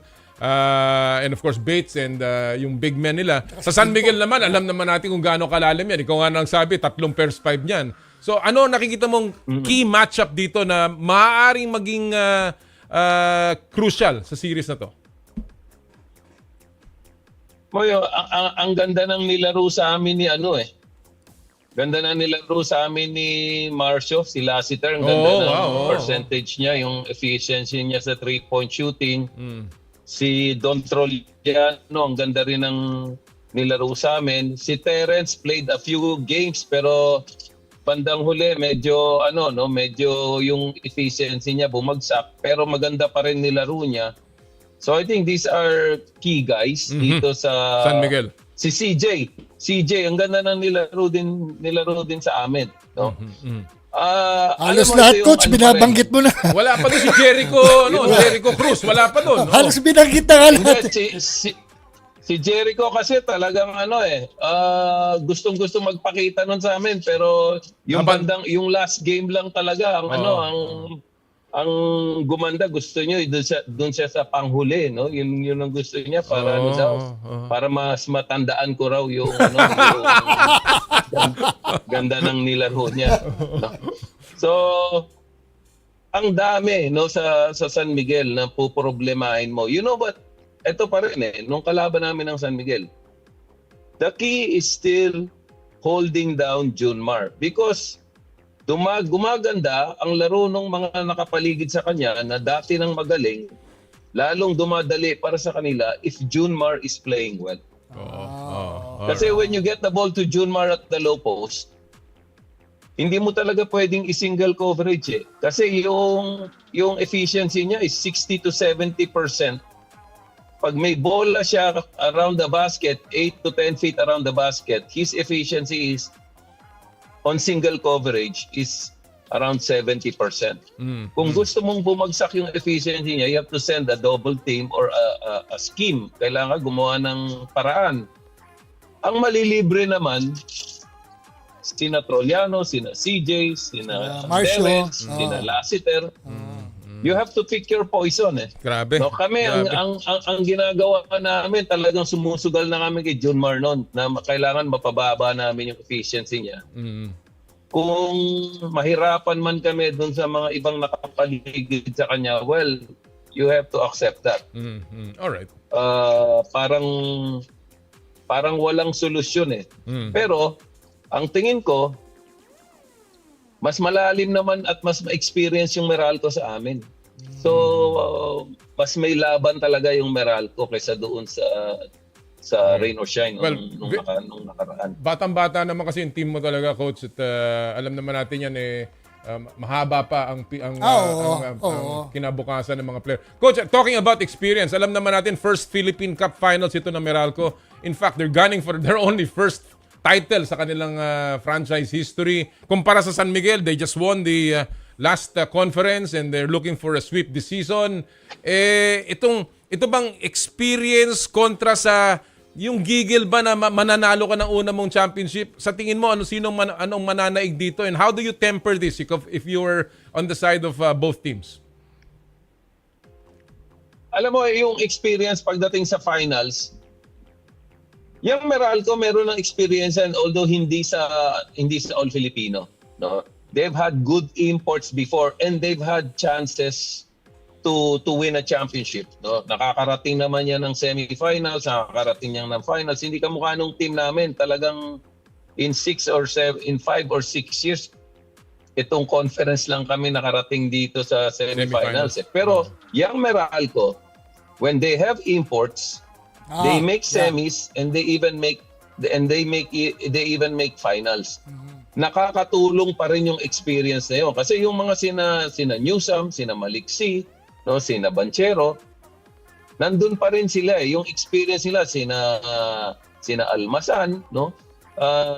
They still learn, no, from those experiences getting into the semis and the finals. Magagamit pa rin yan nila rito. Hindi parang first time. Ano tayo Bagito. Bago tayo. So, meron pa rin. But, ang problema mo talaga is now you have to rely on your locals by themselves. On your own. Pagdating sa All Filipino, pagdating sa big men, wala talagang katapat si Junmar. Si Junmar rin. Siya pa rin ang pasyan. siya pa rin ang basihan. No? Siya pa rin ang crucial dyan. And when you scheme Junmar, you have to sacrifice something. Ang masasacrifice mo is you get the other talented and key players of San Miguel. You give them chances to get open. So yun lang talaga. All right. Well, I do not want to ask it, pero I will.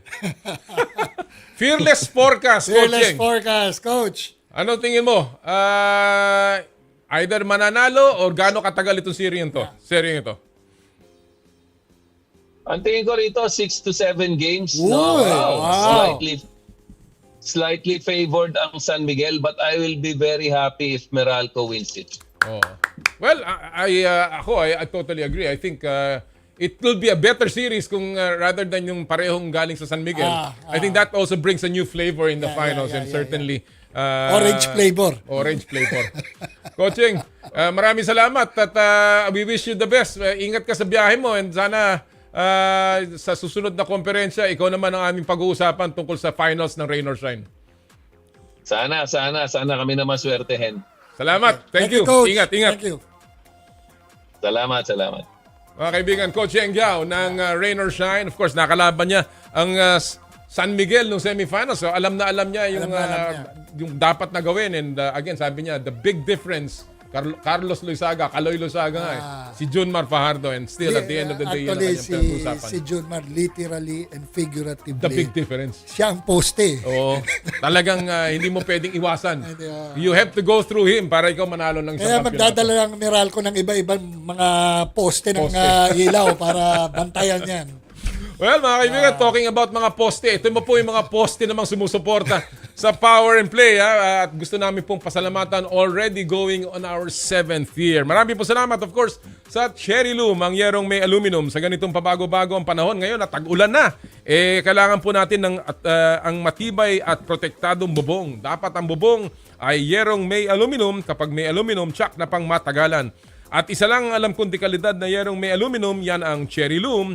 Tibay protektado sa pangmatagalang yero. Cherry Loom, ang yerong may aluminum. Thank you!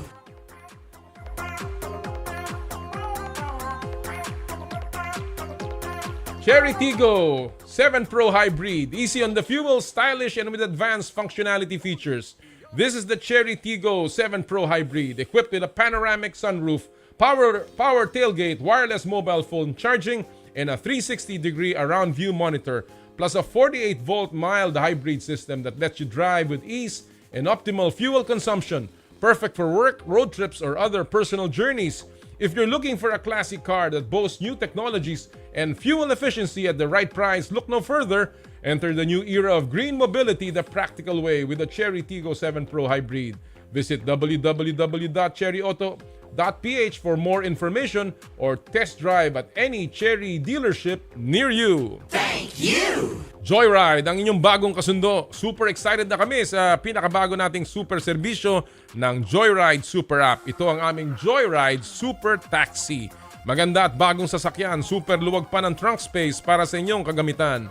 Full-time at professional na mga drivers. Pwede parahin at pwede ring i-book sa app. At higit sa lahat, walang dagdag presyo at dimetrong pamasahe. Isa na namang handog ng Joyride Super App para sa mga super sipag na mananakay ng Pilipino. Super serbisyo ng dimetrong kasundo. Yan ang taxi, yan ang Joyride Super Taxi. Available na sa aming app at sa Metro Manila. Thank you! 717 Deli, serving quality classic premium sandwiches. Treat yourself to a feel-good meal today. Located at 3rd floor, 53 Connecticut Street, Green Hills, San Juan. 717 Deli, keep you smiling with every bite. Thank you! Skin, your face and body anti-aging center. With branches at Alabang Town Center and Green Hills, San Juan. For your skin assessment and treatment schedule, please call 0917-890-1640 or 0977-809-8886. Thank you! M2T Drinks with Malunggay, Okra and Luya. Drink your gulay and fuel up on energy with M2T Drink, your natural source of electrolytes. Thank you! And Smart, live more today. Gusto rin po natin, of course, pasalamatan ang Rudy Project. Get ready for a game-changing partnership. We proudly welcome Rudy Project, your go-to for premium sports eyewear and gear. Elevate your performance and style with Rudy Project. Tune in for exclusive offers and updates only here on Power and Play. Maraming salamat po sa inyong lahat. Partner, malapit na tayo mag 7 years. Kaya naman nakakatuwa at patuloy na ang dami pong nakatutok. Again, nabati po natin na imbag bigat kada kayo amin. Lahat po ng ating mga suki at mga kaibigan po natin sa San Esteban, Ilocos Sur, sa Vigan, Ilocos Sur, and of course sa Baguio Sur. Ganon din sa mga kababayan ko sa Lingayen, Pangasinan. Oo. Masantos, Yakabwasan at Sikay namin. Ayun. Nga pala ha. Isa pa natin tinututukan mga kapatid yung Yuka Saso. US Women's Open mga kapatid. Yuka Saso is right now running tied for third. Only 2 shots back. And again, kahit siya po ay hapon na ngayon, still we are proud na meron po yung dugong Pilipino. Si Yuka Saso in the second round, still in contention for another major. Alright, talking about women athletes. Nako, our next guest is someone that we certainly are going to be proud of, and we are looking forward to seeing as the newest Olympian of the Philippines going to Paris. And we put her in the spotlight dito po sa In the Spotlight.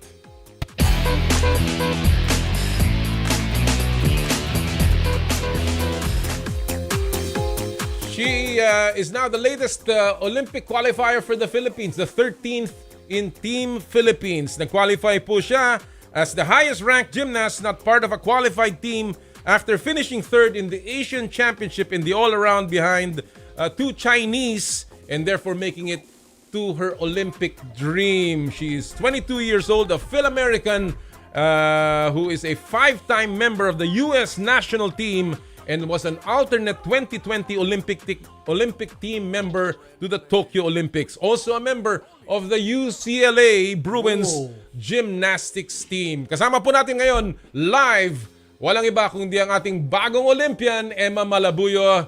Good day, Emma. Thank you for joining us on Power and Play. Hi, Emma. Congratulations. Thank you so much. Yeah, thank you so much for having me. Well, we're very, very honored to have you and fortunate that you could share us a little bit of your time. But let me begin with this. You know, I read an article that you said that it was a long and arduous path getting to the Olympics. That's what you called your journey to Paris. How satisfying is it, Emma, to finally make it to the Olympics? Yeah, so this has just been such a dream come true. I'm honestly just like in such disbelief right now. I think it's still settling in and still sinking in, but this has been one of my dreams since I was a little girl. So now that it has finally happened, it's like been one of the happiest moments of my life. So you can formally say that you are a 100% Olympian. Yes. Yes, now I can finally say that. You know, you were actually quoted as even saying you almost gave up on this Olympic dream. You know, after your near miss at the Cairo World Cup, what motivated you to go on, Emma?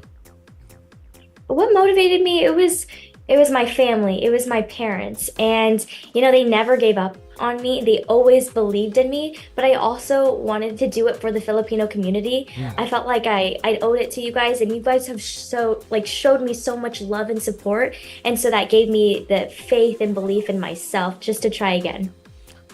3 years after serving the U.S. Olympic team, you are now carrying the Philippine flag. How different is it? How different is it to be representing your parents' home country? Yeah, there's definitely a lot of differences. I think the U.S. it's more serious and more individualized versus like the Filipino culture, you know, representing the Philippines. It's just more family based, and I think having that community and that kind of the family and everybody being so welcoming, it's just so fun, and just being a part of the team is just amazing.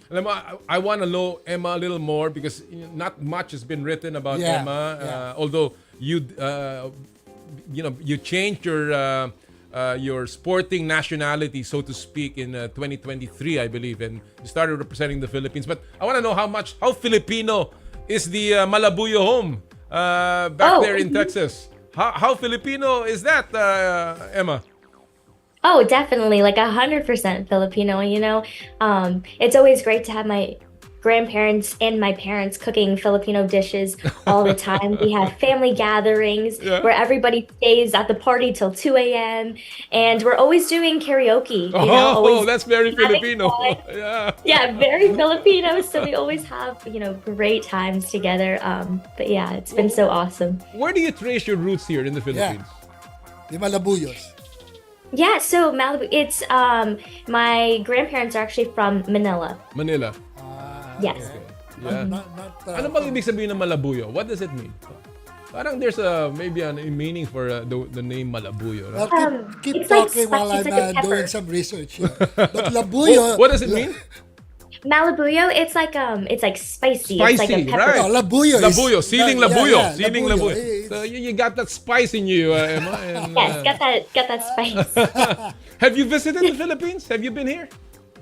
No, not yet, but I'm going to go to the Philippines right after the Paris Olympics. Wow. So that should be a homecoming for you and for your parents, obviously. Yeah? We're No. excited. Labuyo is kind of chili. Yes. But in Tagalog, Malabuyo means it's fluffy. Fluffy.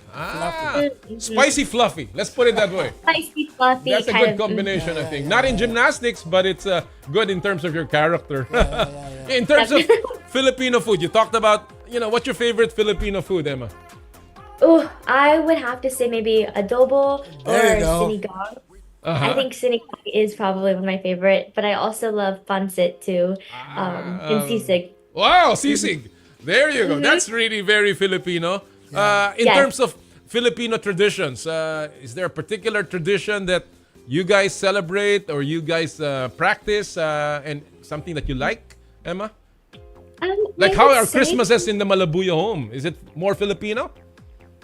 Yeah, we definitely have Christmases are very Filipino. My grandparents would always put the coins and all the money all over the house, and always say prayers for me all the time before competitions. But it's just so amazing to have that love and support too, and just connecting back to my roots. Yeah, but how many times have you visited the Philippines? Hindi pa daw. She's coming Not back. yet. Oh, okay. She's coming Yep. in. Mhm.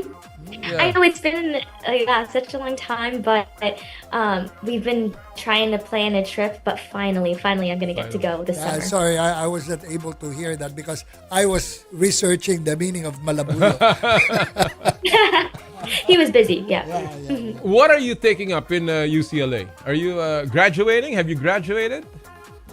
I actually have one more year at All right. UCLA, and then I graduate next year. And what course is this? I'm pursuing a career in communications Wow. because I love talking to people. Very Filipino of me. Mhm. But yeah, I would like to become a sports broadcaster. Actually. Oh, and you have the personality for it, Emma. I can see it right now.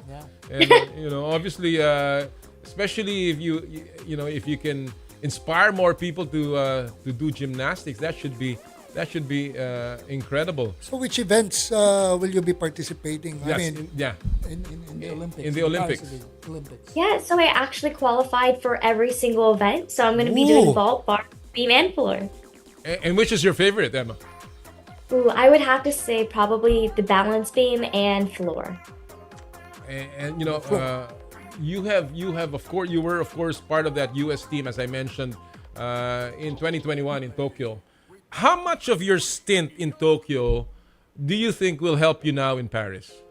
I think just having that experience and being able to train in Tokyo in that high level of an atmosphere, I think that's really helped me just deal with all of the pressure.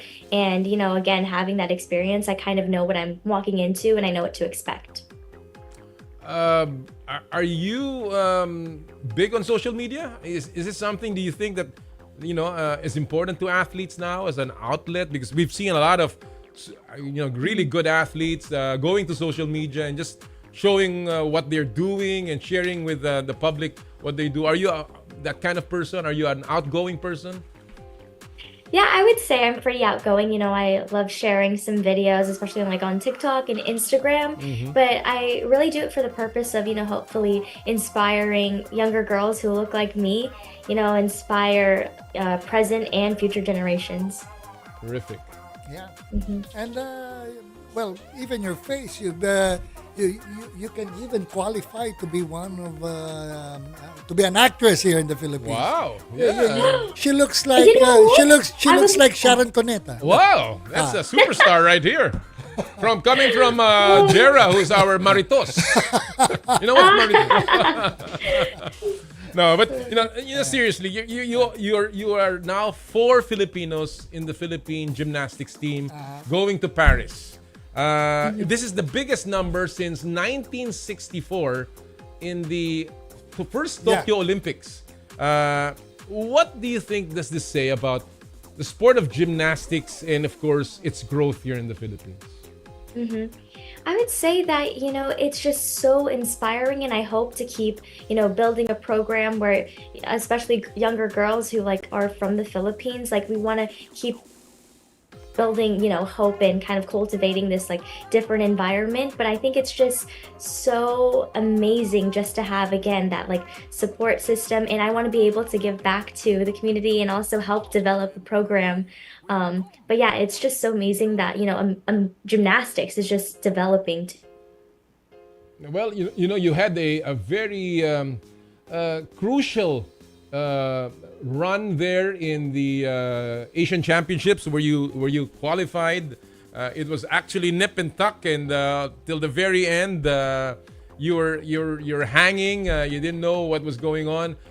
Tell us a little bit about your that experience, that particular grind that you did at the Asian Championships. Mhm. I fought for every single 10th. I fought for everything. I wanted to be almost as closest to perfection as I could be. But finishing that competition, I had so much joy afterwards. And, I was like, I really hope, my best was enough. And so I was waiting in the stands, just hoping, my score was enough to get that spot. And so I actually had to wait for that last gymnast to go up on that vault. And she was the last person up. So I had to wait till the very last second.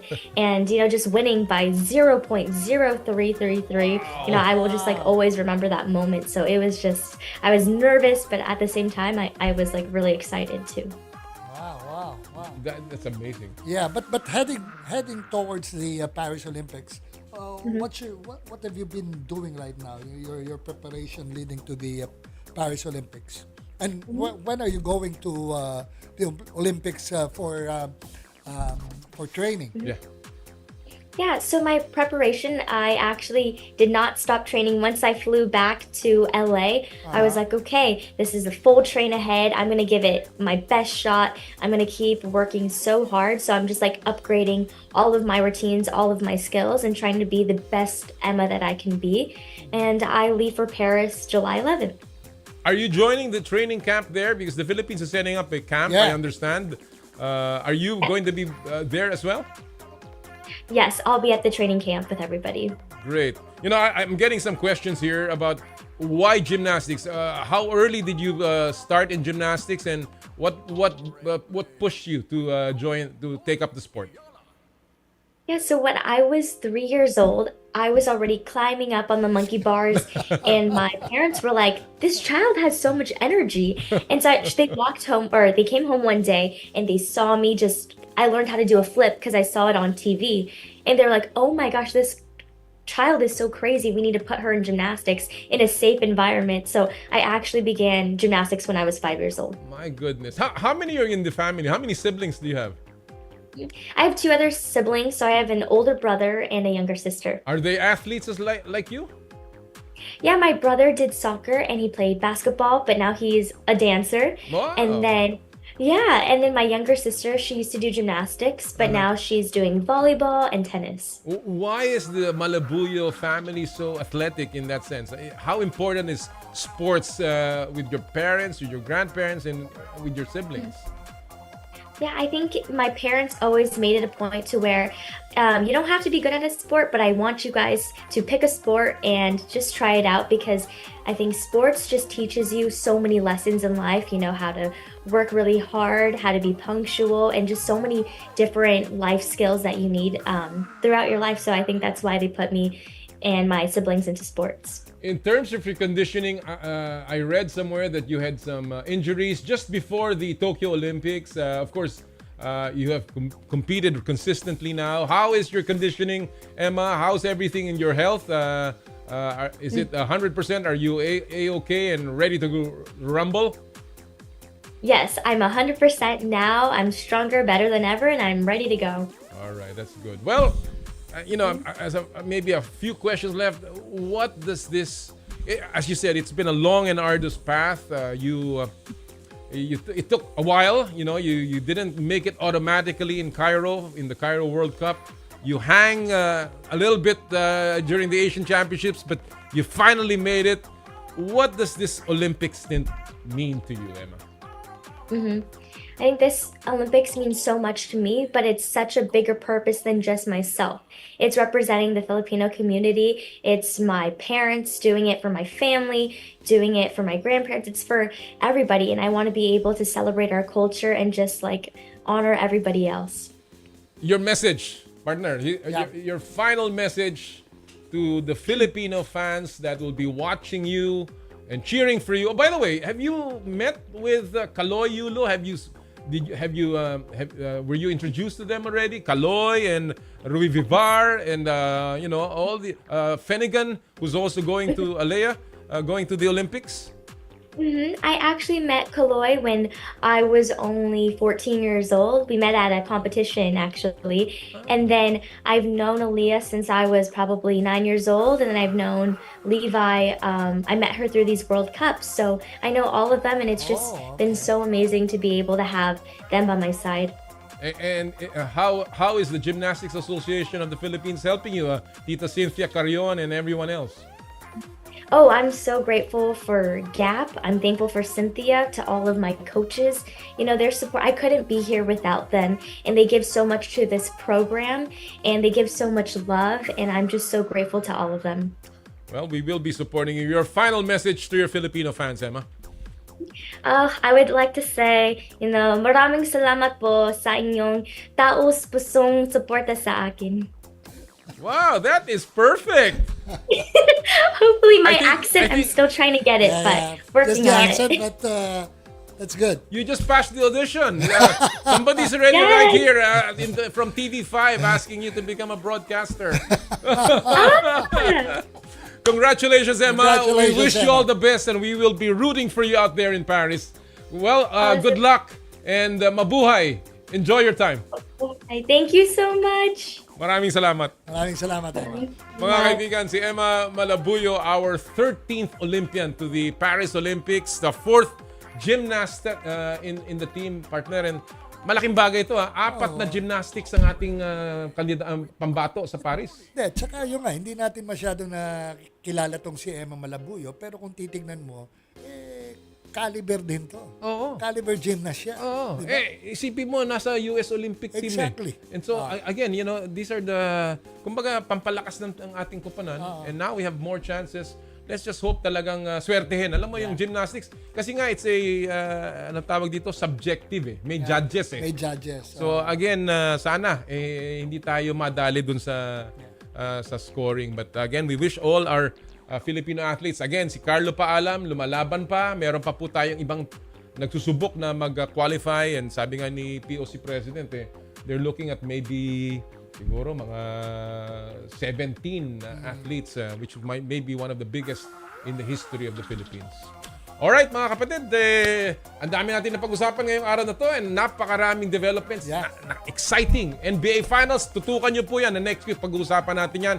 And of course, the PBA Finals at lahat po ng mga developments sa laro po ng sa industriya po ng sports. Alright, at this point, gusto kong i-announce lahat po ng mga nanalo sa ating Joyride Top Up promo. Nanalo po sa atin ng 1,000 pesos e-wallet credits mula sa Joyride. Hindi natin nabanggit kanina yung Joyride mechanics. Tuloy-tuloy pa po ang Joyride top-up promo sa Power and Play. Napakadali. Download lamang ang latest version. Kuhanan ng apps home screen.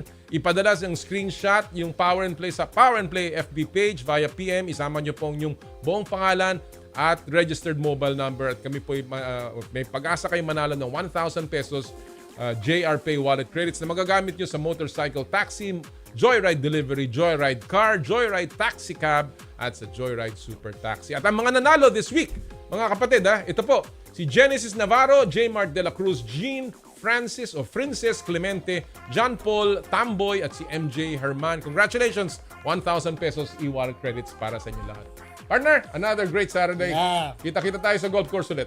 Approve. Approve.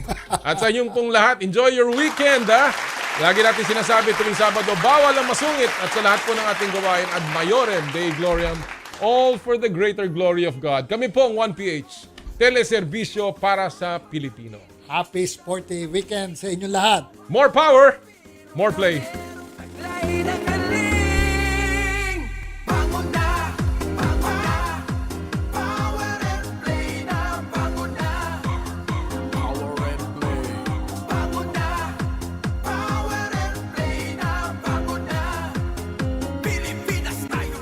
Sa kapwa ko Pilipino, ipagmalaki ang galing na meron tayo. Ilantad ang likas nating talento at magdala ng saya sa mundo. Sa harap ng pagsubok ay di susuko, para sa pangarap tayo'y porsigido. Magpakitang gilas na at magpapatalo, ipagdiwang natin ang Pilipino.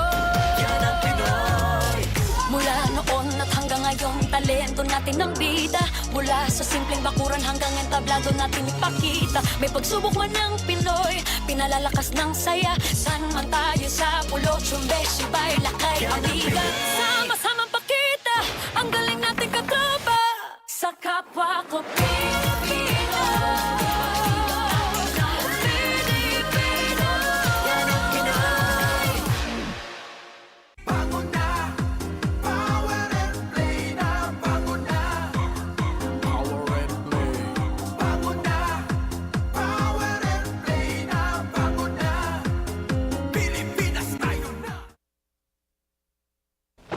Mukhang kailangan ko na naman palitan ng bubong